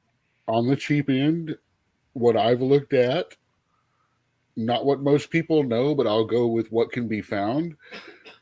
We'll say for your next 2 years, it's going to double. 30,000 on the low end if you do well. But Deuce, though, let me ask you this: do you not think that? That's still $30,000 of debt, because by this time your FAFSA has already been run out on your 2-year degree. Deuce. Or since you have a degree, you no longer qualify. So should everybody go and get engineering degrees or whatever? Or should everybody? Do we not need teachers? Let me ask you this: what about people just learning stuff that they want to learn just because they want to learn that stuff? You know what I mean? Well, I mean that's fine. That's fine and dandy. Well, I think that's a perfect thing to educate yourself or further your education. But I think that's perfect. But it's like, what I just looking like, I'm around teachers because of my wife's career. Okay, and it's like most female teachers are like, they'll tell you like, dude, if I wasn't married to a husband that makes $100,000+ a year or $200,000 a year, like I would be poor. Like I couldn't have. You think about it, majority of teachers can't afford to pay $1,800 a month rent and a car note and put a kid through daycare. A minimum teacher's salary starts around 32 to 36 a year. And no offense, I'm a server that works 6 nights a week, and I'm not horrible at my job, but I'm still only making 24K a year. Look, dude, your logic is fine. But I was what trying about? to answer your point. I was trying to answer your point because I know where you were going with it. But and I feel like that's fine. What the point that I'm trying to make is that I feel like that's bullshit. Like they're underserved. They're underpaid. Like they go to school to do something. To go to school, to say I'm gonna go to school and be a teacher, you gotta have a want to make a difference. To try to make a difference in. Let me finish it. To try to make a difference in someone's life, and teach these kids the right way and give them the knowledge that you have. But you're doing all of this, and you can't even survive in today's economy, which I think that's bullshit. Like I think about that. It's like, so it's like I'm not gonna lie to you. It puts me in the mind frame of that if I'm gonna go to college and have to pay this money back, because I don't want to be in debt with that shit. I don't want them taking my fucking tax dollars or garnishing my wages or taking money out of my paycheck, every fucking pay period to pay this stuff back. So it's like, for me, if I'm gonna go to school, I'm gonna try to get something that I know that I can not only provide for myself, but get myself out of that debt, like keeping them from holding that shit over my head, and it's like. And what you're saying makes sense, bro. It's totally logical and everything. But looking at it though, look at it in a bigger picture. Because if everybody just looked at it economically logical, then we would have no teachers, we have no artists, we have no social workers. Do we not need them kind of people? You know? Yeah, we do. We do. And they need more. So we would have none if everybody went to school with the logic that you have. Well, I say that looking at it from in this day and age, in this perspective, you know, but even still, there's still people that's going to school to be teachers and stuff. And that's great. That's a great, but it's I'm sorry. If you want to softball your degree, I'm not the biggest idea of you being a teacher. What do you mean? You know, if you're going to do underwater basket weaving, gender studies and stuff like that, and then want to turn around and go, well, I can't get a degree, so I'm going to be a teacher. That's what's going on right now. Well, what I'm saying is, and I'm not, and mind you, I'm like using the gender studies and stuff like that. I'm using it as example. I'm not like, oh, because yeah, I understand the degree more than most people realize, but I'm using it as the big one right now because the number of gender studies degrees went up by 2,000% a few years ago. 2,000%. Yeah, but do we not need more people who understand that stuff? That's the reason why we have the political climate that we have right now, is because people don't understand this stuff at all. They don't. No, get it we have at the all. political climate we have right now because they don't understand that you actually need to work with people instead of overpower them and tell them they're bad people because they believe this way.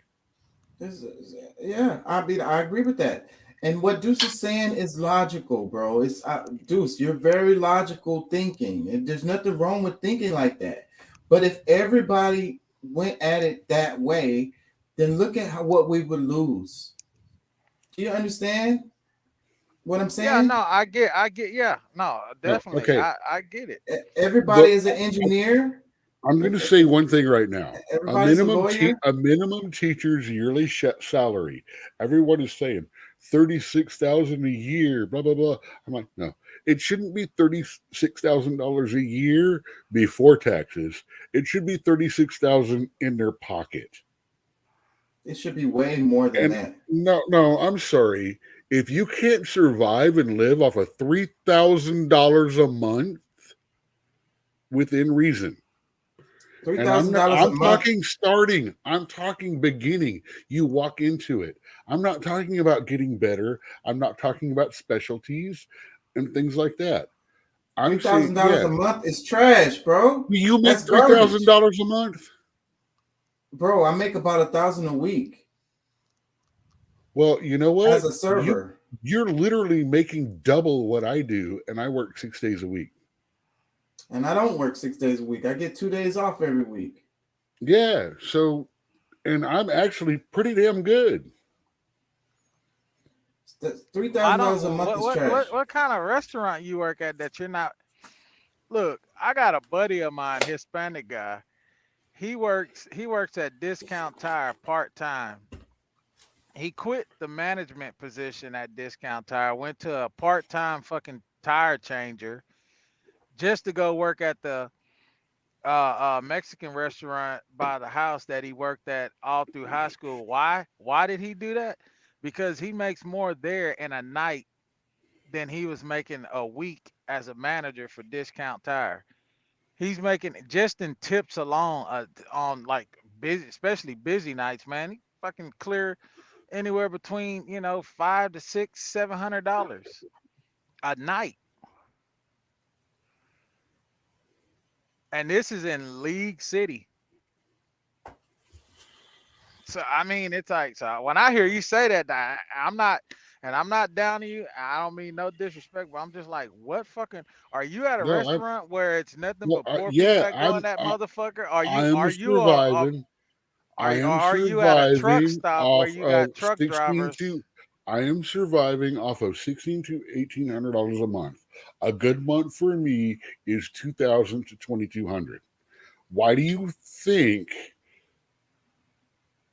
I'm so like about understanding about budgeting, this, that, not spending, things like that? I'm literally, that's what I've got. And we got 3 people living in the same fucking place that I am right now. And no one is making much more than that per month. Well, man. And we're still barely making it. Like I said, Just I don't trying know. to catch up on the pandemic debt that we incurred. I don't know like what restaurant you're at, but man, with your knowledge and being able to be funny and entertain people I'm sure you can go to fucking Saltgrass somewhere downtown and rack up just in tips I'm $1,000, blackballed. $1,500 a week. I'm blackballed in the area because Chewy's, Outback, and Bennigan's.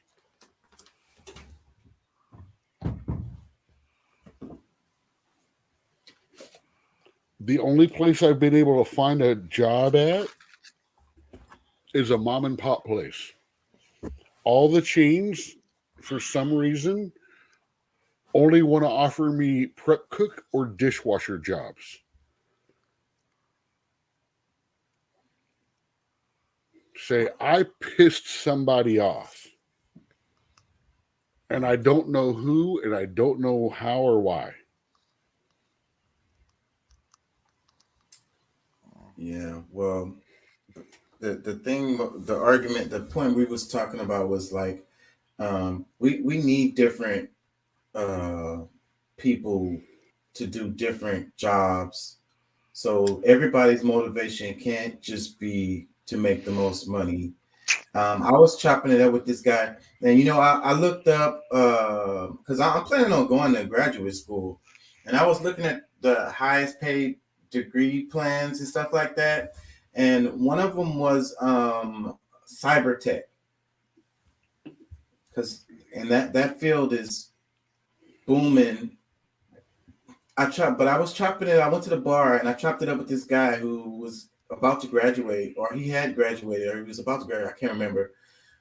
Cyber tech, and he said that Houston is not a good city to be in, even though we have a lot of that industry is strong here.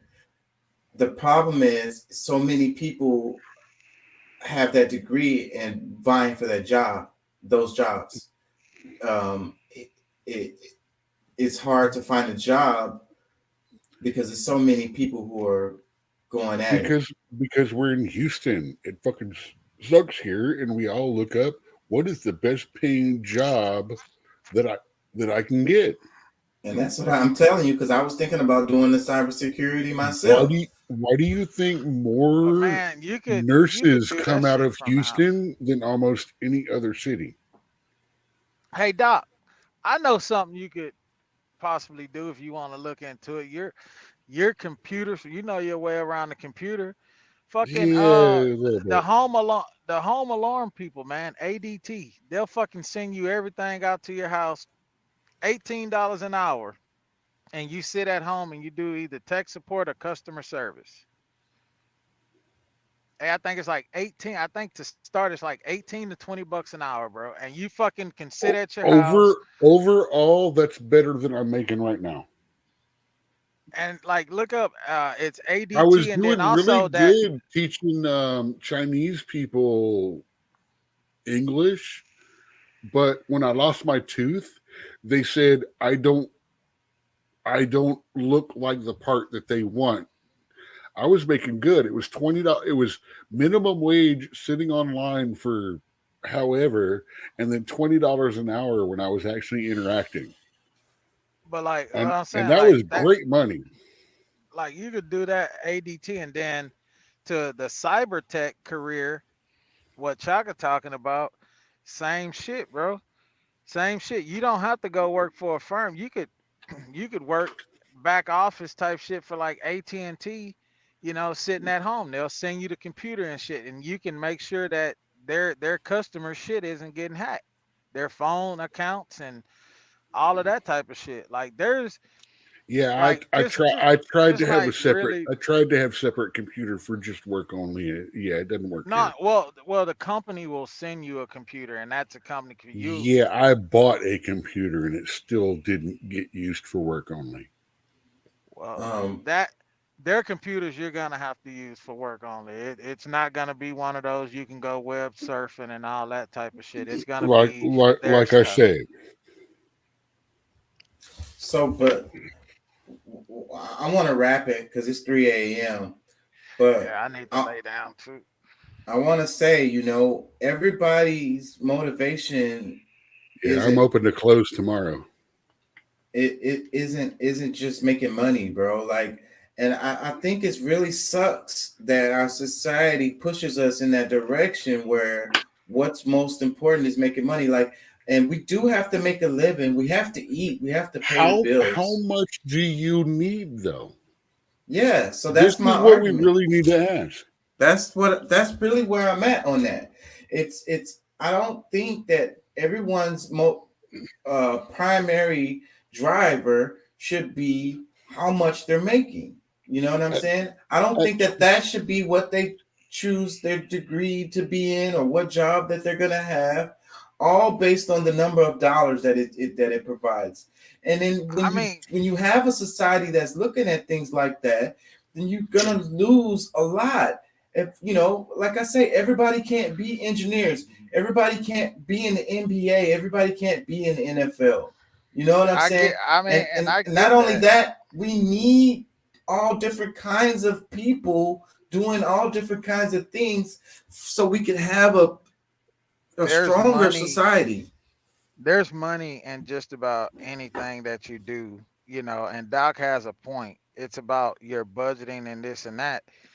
You know what I'm saying? But when I sit back and I think about, you know, my age, I'm not even that old, but looking at my age and then just thinking about, like, I got 2 kids and, you know, I want to be able to not spoil them, but give them that start in life that we didn't fucking have, you know what I'm saying? And be able to, you know, do vacations and, you know, take my kids out and see shit, you know, see different parts of the world and, you know, take vacations and not have to struggle month to month. You know what I'm saying? Like, I want to be in a place where, you know, my next month bills are already paid. You know what I'm saying? Like, I don't have to stress about that. And I feel like the situation that a lot of workers are in when it comes down to teachers, nurses, social workers, you know, I think they would be more inclined, like they start out great, but then when they have to take on the stresses of everyday life and then their personal life, and then they come to work and they have no support, you know what I'm saying? The door is shut in their face every which way they turn. They have no support, and then on top of that, they're barely making any money. It's like, bro, like it's bullshit. You know what I'm saying? I think that people like them should get paid a fair fucking wage, man. You know, should get paid for, you know, for the work that they do, the time that they put in, the effort, you know. And me personally, bro, I just want to see everybody. I want to see. I don't want to say successful because, you know, success is all in your head of what you measure. Have the ability to be successful. Right. Yeah. And have the liberty to move around and be alive and actually live. But move around. There you go. Move around. What's more important? What's more important than teachers, bro? What's more important pay than that? $3,000 a month for a 1-bedroom when you can move to another state and pay half that and still have the same kind of job? What's more important than teachers, bro? What profession is more important than teaching? Doctors. I don't know. Well, without the teachers, there wouldn't be any doctors. So you got to think about that. Absolutely, I understand that. We're talking. I was assuming a high end question on that. Yeah, but I mean, my thing is, bro. Like, I just, the inequality that exists in our society. Like it's just like it's bullshit, bro. And Which inequality? Me growing up the way that I grew up and being less than, it just made my mind frame like, okay, I know I'm not college bound, but I'm at least graduate high school or get a fucking GED, and I'm gonna do what I gotta do to provide for myself. And I feel you on that, bro, because I'm understand older now, though. I'm older now. When I was younger, I was all about making money, and I did make good money. I made really good money, but I'm older now, and I just felt like, because I climbed the ladder a bit, and I had 401k, I had 6 weeks vacation time, I had all of this. I had bought a house and all of this, and I still didn't feel fulfilled. You know what I'm saying? I didn't feel satisfied. I didn't feel successful, even though everybody was telling me that I was. I didn't feel that way. Because it's a mind state. Success is, to me, it's a mind state. It's not about the money. It's not about, what I'm saying? It's not about so much about the money, because you get so much money and it's like, okay, it doesn't matter what gives you the gratification is like, hey, I'm coming up with new ideas every day. I got this business over here that's on fucking autopilot. Now I can go over here and I can actually go and fulfill out a dream. Yeah, be creative and go out and fulfill out a dream that I may have, or something that I may want to do.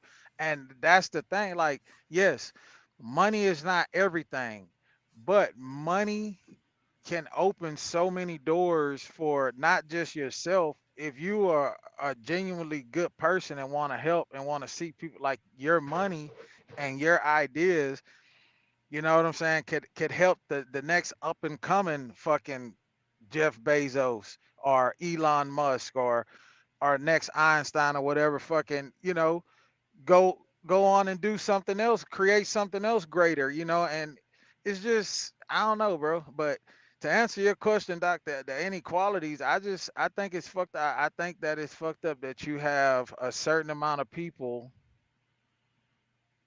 in the world that owns everything, that has all of the money, and they control so much, and they don't do shit. And they get all of the breaks in life. They got money hand over fist. When is the last time Amazon fucking paid taxes, and that company is worth what, over $200 billion? Yeah, that shit ain't right. But let me ask you this. So like, let's say you go down that road of making the money, and you make really good money, but you have to be gone all the time. You got to spend all your time at work. I mean, here's the thing, bro. Here's the thing with sometimes to get to where you want to be in life, and to be successful, sometimes you have to fucking step outside of reality, because to be in reality all the time is a mediocre life. Sometimes you have to go into that dark room. Sometimes you have to forsake time. You have to forsake this relationship or this or that in order for you to get to where you're going. But if you are genuinely good at your core and you truly love people, once you get to where it is that you vision yourself, are you there, may not necessarily be where you want to be, but you're there, you've put in that time and that effort, everything is gonna come back full circle because of who you are at your core. That doesn't change, nigga. You born with that shit in you. That is there no matter what. That will never leave you. Being genuinely a good person that care, a person that's of humanity, integrity, that loves people and want to see everybody win, nobody is not gonna understand it. They're going to talk shit to you. I got people telling me all the time, man, you need to come off that road. You got 2 kids at home. You got the wife. You got this. Okay. I got a fucking high school diploma.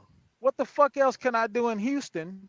I have no other skill. What the fuck else can I do in Houston? I got the gift of gab. I can talk a good game, but I can talk myself on the job, but then I go into these people's job and can't really do what they need me to do. Then boom, it's gone. Like I realized that I was not gonna be the nigga running around the neighborhood at 50 years old.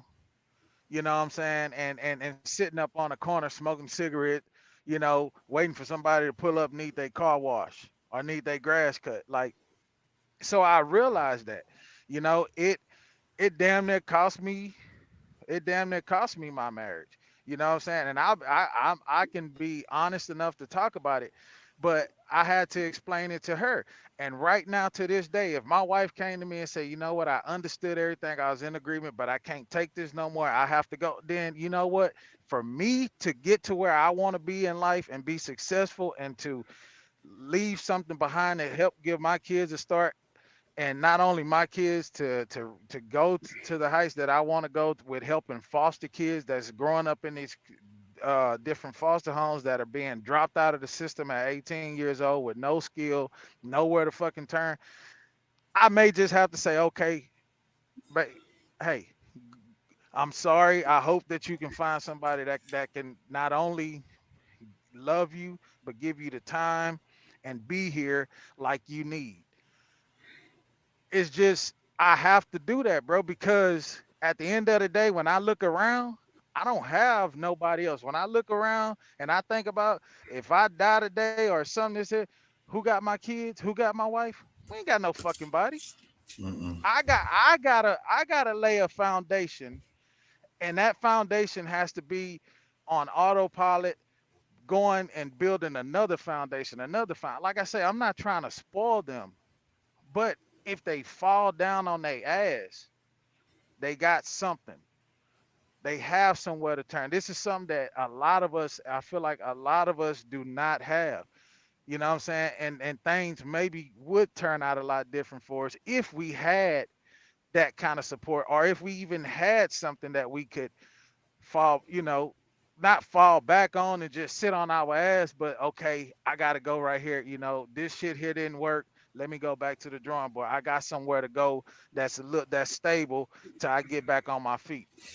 But I ain't gonna lie, dudes. I want more than that. What you're saying, I want more than that. And maybe I'm selfish, but I want to be able to create things. I want to be able to benefit from these things that I created. I want to be able to take time to, like think about things. You know what I mean? Like, and I also want to be there, and be available, to my kids. I just feel like in the beginning, I'm there for my kids.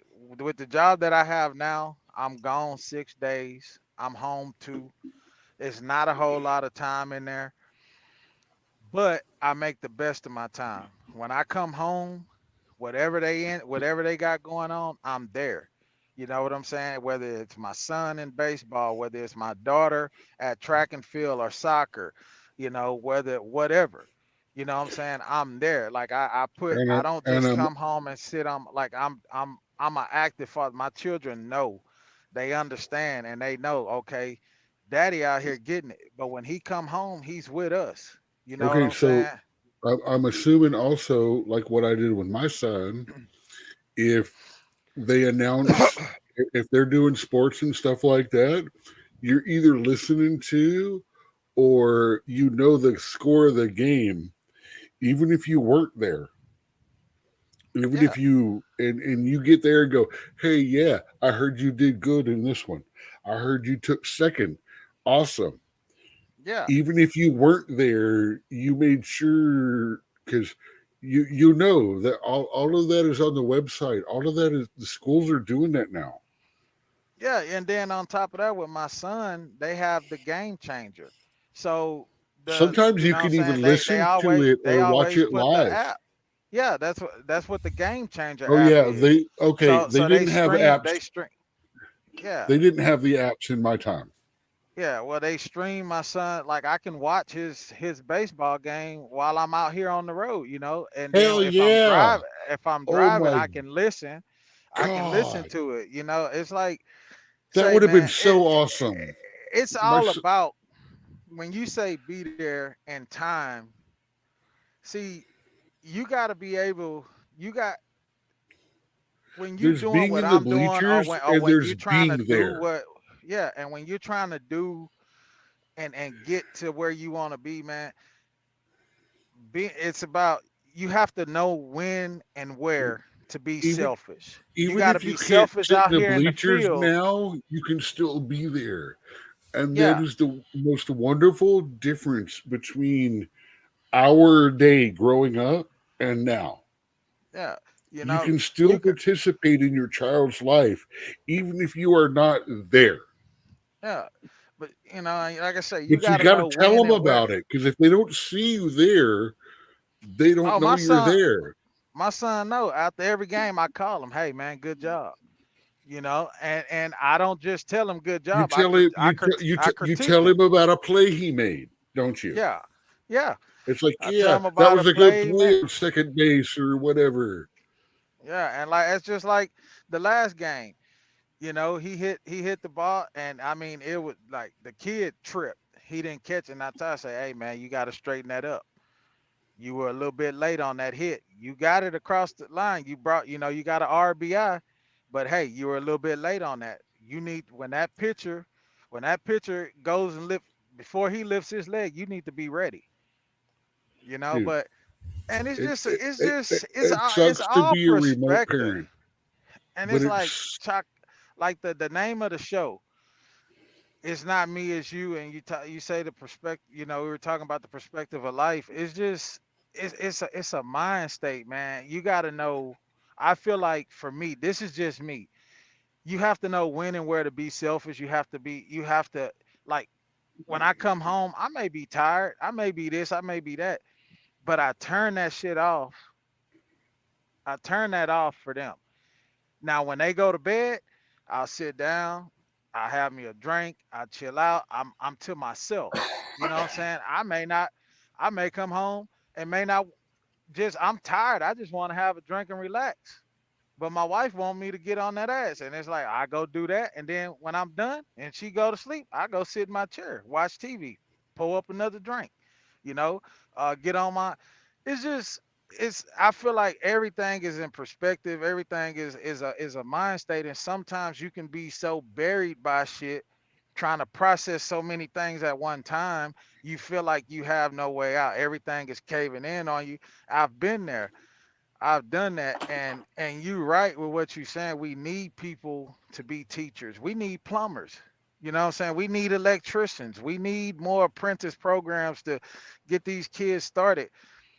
we need But the bricklayers. thing about it is, it's like, HVAC. yeah, HVAC. It's like, man, I'm not saying that you shouldn't go to school to be a teacher, but it's like, man, come on, man. We need to do better. We need to do better by these teachers, as a society. Like they have no support, man. Like right now, like the state of See, like they're we, losing we, teachers left and right, bro, we in the state of literally Texas. have a generation of teachers right now. The young ones and the 5 to 7 years into it, we literally have a group of people that were told any degree will be okay and you will make a ton of money. They lied to us. Yeah. And then we paid for it and paid for it and paid for it. But Man, I was smart enough to keep my stuff down. It's a lot of But times that I want to be there, man, and make shit happen. But I understand. Like, say, man, even if I had, let's let's say you were graduated from college, you got your philanthropy thing going. Even if you could, you, I know people that work right there in Houston every day, and they miss shit. They miss games, they miss recitals, this or that. You know what I'm saying? But the the great thing about it is having a good partner. You know what I'm saying? Somebody that includes you, somebody that acknowledges you, because for the longest time, my kids thought they mama bought everything. And she had to sit them down and tell them, like, no. The reason why we in this store, the reason why you had this, the reason why you playing baseball, the reason why you got all these nice clothes, this, that, it's because of your father. Look, He I'm- make, it- he it's goes out here about and work, freaking and I create a teamwork. balance in the house, But man, we gonna get it together, bro. Don't nobody have the answers. I think it's all about our, we Hey, go off nobody our- has our- the answers because we haven't figured out the right questions to ask yet. Man, you know what? It's Let's crazy. wrap it. I listened to a sermon. I watched this pastor on YouTube, Elevation Church. His name is Stephen Furtick. I can't pronounce his last. I always mess up his last name. But that's what he was saying. He was like, we pray and ask God a question. God doesn't always give us an answer, but instead he gives us a better question. And it was like he broke it down and he was like, just think about if we asked better questions, instead of always wanting the answer, and we pray and we ask for things, but God's answer don't look like what we prayed about, so we ignore it. It goes right over the top of our head, and it was like, man, wow. And we do that in everyday life. Yeah. We're gonna have to wrap it on that.